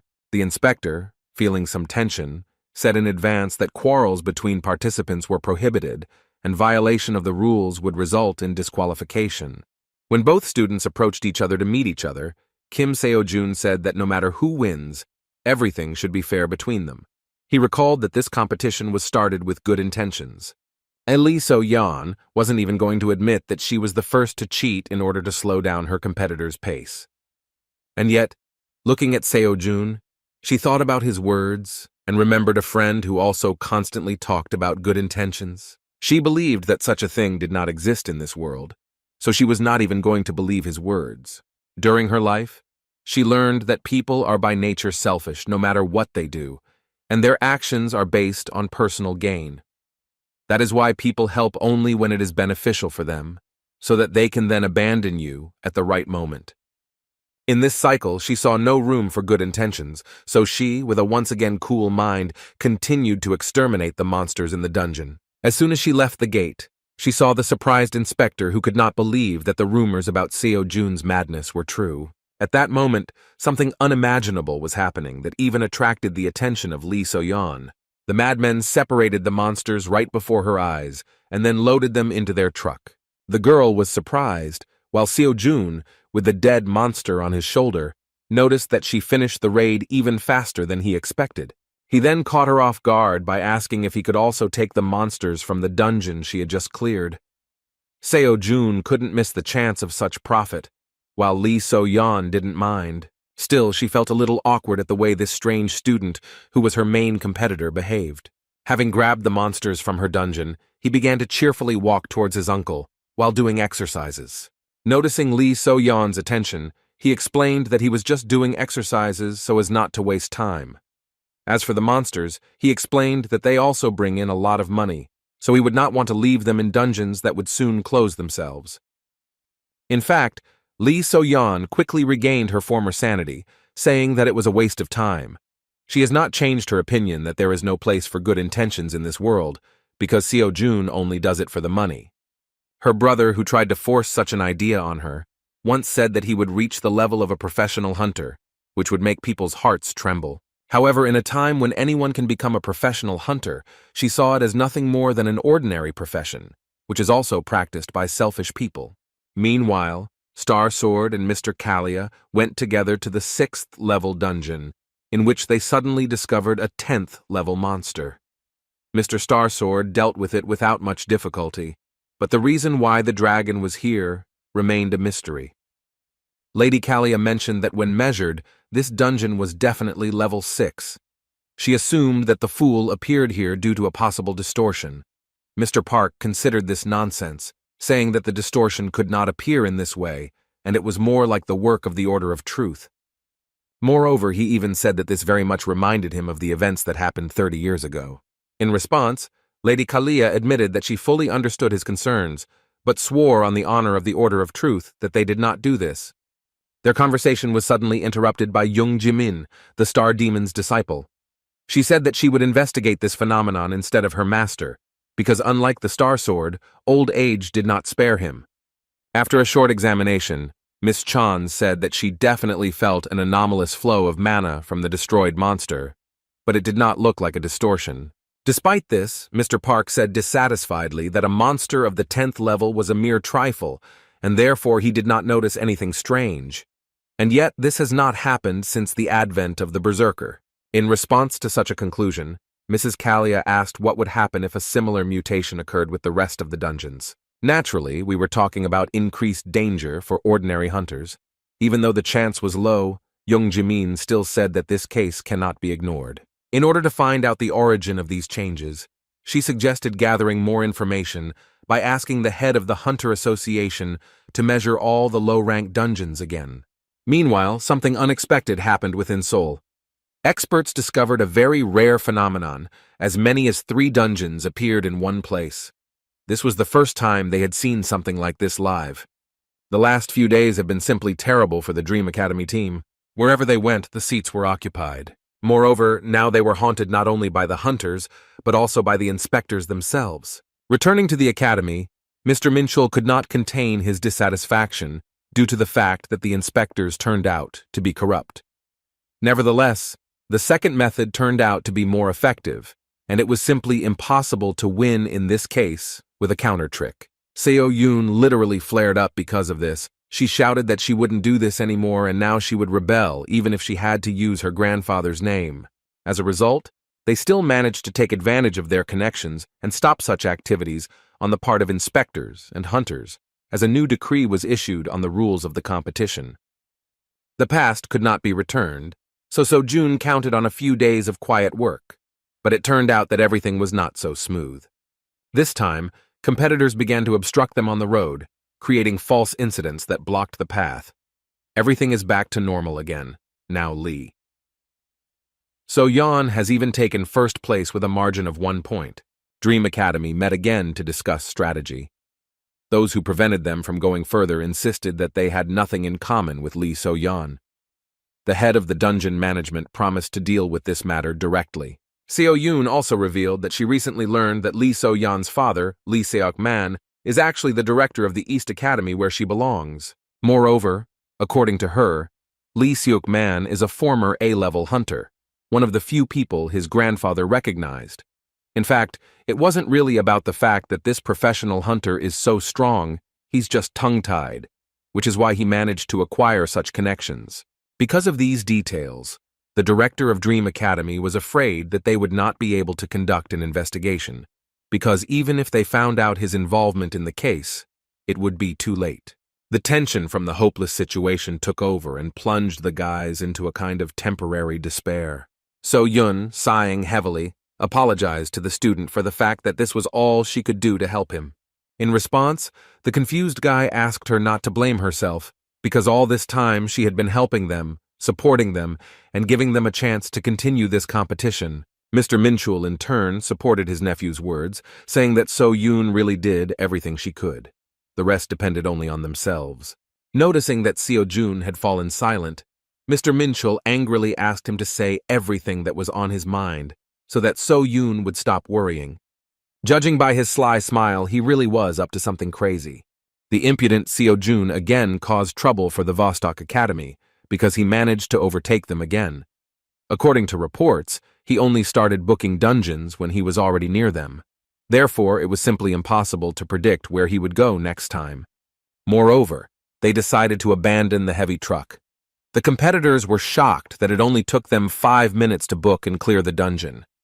It was no longer possible to even bribe the inspectors, because the Dream Academy complained about their work, and therefore the Dungeon Management Department placed additional surveillance on this process. Lee Seok-man couldn't believe how they managed to get the management board involved so quickly.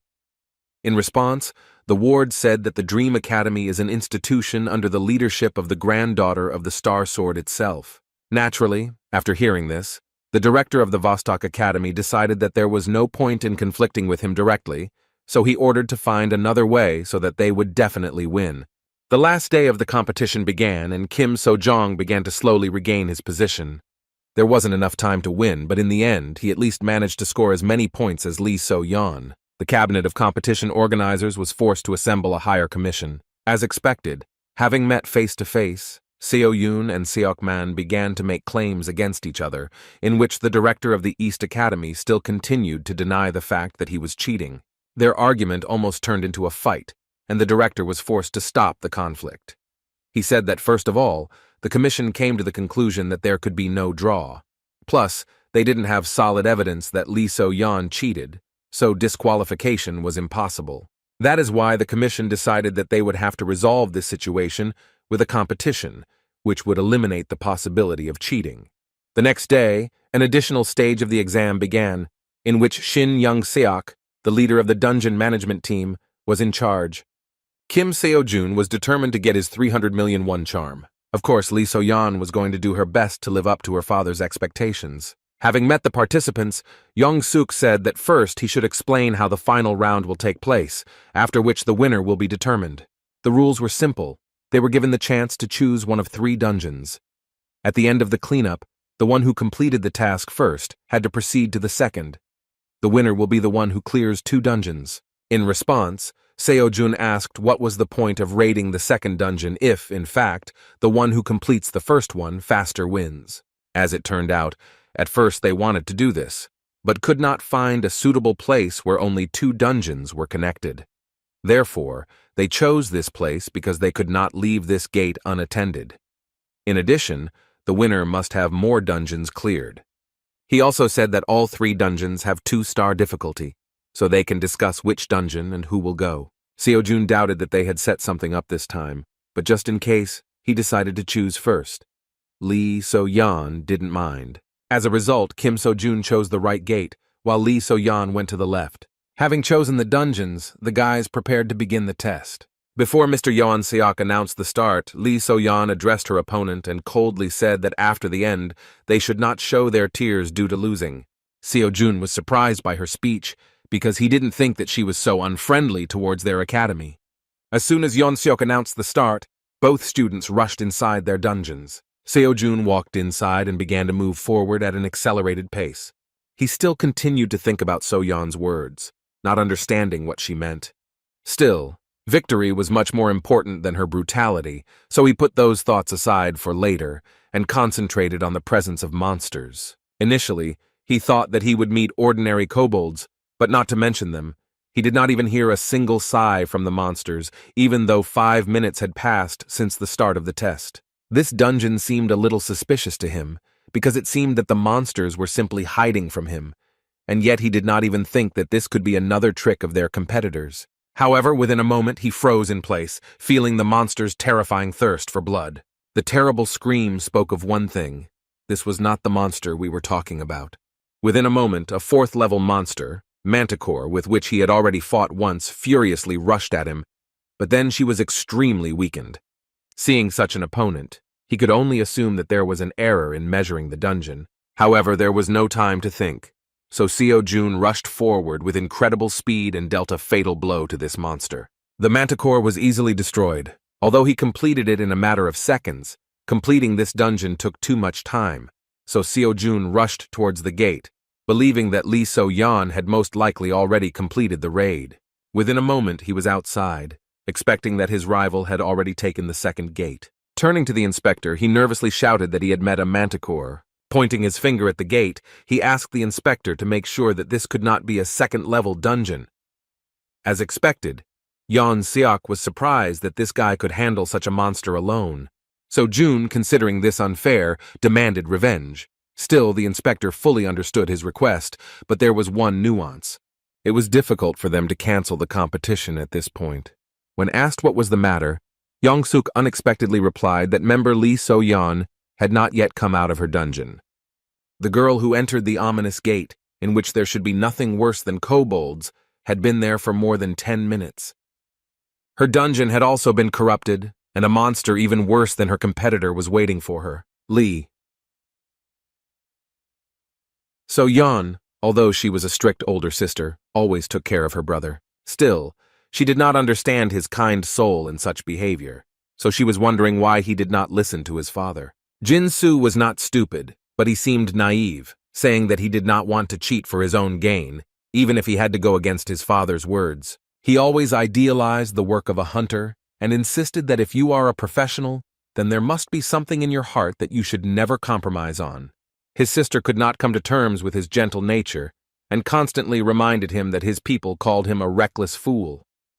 She believed that all the problems in this world only come from kindness, and therefore those who cannot take care of themselves should not try to jump over their heads. But no matter how much she scolded him about the fact that the era of the heroes he was talking about had already passed, he still looked at her with kind eyes, full of hope and sincerity. Despite all his sister's attempts, Jin-soo did not agree with such a true world. With a kind smile, he continued to repeat that there are as many heroes as there are conscientious and incorruptible politicians. One day, on a cold, rainy evening, a terrifying event occurred. What Lee So-yeon feared most happened. Jin-soo died while protecting some stranger. The tragedy that shocked the girl did not bother their father much, who raised them cold-blooded, ready for the realities of this world. Lee. So-yeon promised that she is not like her reckless brother. She believed that he died trying to help others, not knowing his place. The news that the competitor had still not come out of her dungeon haunted So-jun. Based on this, Mr. Yeon Seok stated that the Dream Academy student won even under such circumstances, so he should not demand revenge. They had no right to refuse, but the offer still remained strange. Lost in thought, the guy realized that something was clearly wrong here. He was sure that the dungeon measurement error was not just an accident, but most likely another trick from Lee So-yeon. However, it has now become clear that she also got into similar troubles. The deputy head of the dungeon management, who arrived to remeasure, suddenly reported that his device began to produce some strange results, and suddenly showed the 4th level of difficulty of the dungeon that Seo-jun had cleared. At that moment, Seo-jun was lost in thought, remembering the conversation with the Star Sword about distortions. The conversation between Mr. Yong-seok and Deputy Kim only confirmed his terrifying guesses because during the 20 years of their joint career, the device for measuring the level of danger had never failed. The situation was quite dangerous, so they decided that they should call professional hunters to investigate the incident. But at the moment when Mr. Yong-seok wanted to inform Seo-jun that they had identified an error due to which the competition would have to be postponed, the guy disappeared from sight. Meanwhile, Lee So-yeon was already seriously wounded and lost her left arm in the battle. She couldn't believe that there was such a terrifying monster in this dungeon. On the verge of death, she asked her brother if this was the same poetic justice that he always told her about. Her level was not enough to survive the battle with the Nurker monster of 6 danger stars. Within a moment, Nurkura shouted furiously and rushed to the attack. Lee So-yeon couldn't even move from her place. All she thought about was that this terrible world has no place for justice, because this only happens in fairy tales. When the monster rushed towards her, she had already said goodbye to life and closed her eyes. With a smile on her face, she said that at least she would not die such a stupid death as her reckless brother. However, within a moment, she heard a sudden whistle and repeated scream of this terrifying monster. Opening her eyes, she could not utter a word. A student who was her main competitor suddenly appeared in front of her. Seo-jun struggled to hold on to the heavy paw of the monster that was trying to kill Lee So-yeon. Holding Nurkur tremblingly, Seo-jun asked in a weakened voice if she could move. While the shocked girl could not utter a word, he shouted that time was running out and she should hurry up. His strength was running out, but with such a monster it was impossible to relax for a minute. Throwing the monster forward, he only became convinced that it was much more powerful than Manticore. In this case, he decided that he should attack him without stopping, so as not to give him the opportunity to strike back. Rushing towards the monster, he tried to distract it in order to take it away from the wounded Soyeon. This trick worked perfectly and the monster switched to him. Within a moment, Mercura closed the distance and delivered a heavy blow, which Seojun could hardly block. The guy understood that if he ever made a mistake, the missed blow would be fatal. Still, the monster's movement seemed somewhat familiar to him, so he hoped that if he continued to cause damage to him, then in time, he would defeat him. However, within a moment, the monster pierced him with its horn with incredible speed. Seojun was shocked at such speed because he did not even have time to notice this attack. With a wave of its head, the monster threw the wounded Seojun aside. Seojun fell next to Lee So-yeon. His body began to tremble in pain, but he could not give up. Meanwhile, Mercura began to rage, spreading a huge amount of terrifying magic. Rising to his feet, Seojun, remaining calm, said that the monster was more agile than he thought. Keeping his spirit up, he suggested that the fight would not end soon, so So-yeon should hurry up. The confused girl, holding back her bleeding, asked in a weakened voice why he was doing this and what benefit he would get from it. She shouted that he could have just cleared the last dungeon and won the competition, because after all, he came here for the money. Seojun, pointing his spear at the monster, agreed with her words that he came to the competition for big money. In response, the girl shouted that in this case he must get out of this dangerous dungeon in order to win. To save him, she even mentioned that he was well aware of everything she had done.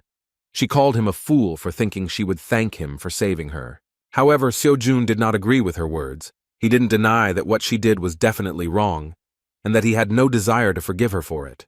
Like her dead brother, he said that even so, this is not a reason why he should allow her death. So-yeon remembered Jin-soo's words, that one day the day would definitely come when they could meet again. It seemed to her that the guy in front of her was the embodiment of the ideals that her brother pursued. Seojun didn't think that So-yeon's dishonesty was the reason why he shouldn't help her. Looking at the stupid girl, he shouted displeasedly that there is no reward in the world more valuable than saving a person. While they were talking, Mercura became much more serious and rushed to the attack again. Seojun was not going to run away to protect So-yeon. He again concentrated on fighting the monster. At that moment, Chiron's words about intuition as being part of the mind suddenly came to his mind. He said that most students do not quite understand the meaning of his words because the part of the mind means assessing what is happening. He once said that assessing what is happening is a waste of time, and he did not deny this, because if you assess the situation, you will have no time to make a decision. However, most perceived the words incorrectly and began to refuse to evaluate and think. At that moment, he said that he had been saying from the very beginning that intuition should be part of the mind of the transcendent. As soon as Seojun concentrated on the monster with this thought, he subconsciously connected his mind with his feelings. The true form of intuition he awakened gave him a clearer view of the situation. Even before the monster struck, it reflexively began to move backwards. Mercura's claws almost touched him, but he managed to dodge. Having dodged the fatal blow, he escaped with only a small scratch on his face, realizing that he now clearly saw what was happening. The terrifying monster's subsequent attack was blocked by the spear. Now Seojun could even notice every muscle movement of the monster, immediately understanding what attack he was going to deliver. Jumping up, he managed to avoid the long horns of the monster, which once pierced his body through. At this rate, he could hold out until the professional hunters arrived, because the inspector, most likely, had already called them, so they should soon come to the rescue. But on the other hand, time was running out because So-yeon was seriously wounded and her strength was running out. Seojun didn't know how long she could hold out, so he had to hurry. There was no time left for inaction, so Seojun, pushing off the nearest wall, rushed to the attack. Attacking was the only right decision, and he, releasing an aura of mana, aimed at the terrifying monster. The monster did not have time to move, but its mana armor was at a completely different level, so it did not yet feel the danger. Approaching the monster, which used even more magic to strengthen itself, Seojun began to instinctively sense its advantage. Even though his whole body was screaming that he would not win, he still had no intention of retreating. By spreading the aura onto his spear, he strengthened his weapon many times over. With a furious cry, without changing his trajectory, he delivered a powerful blow to the 6th-level monster.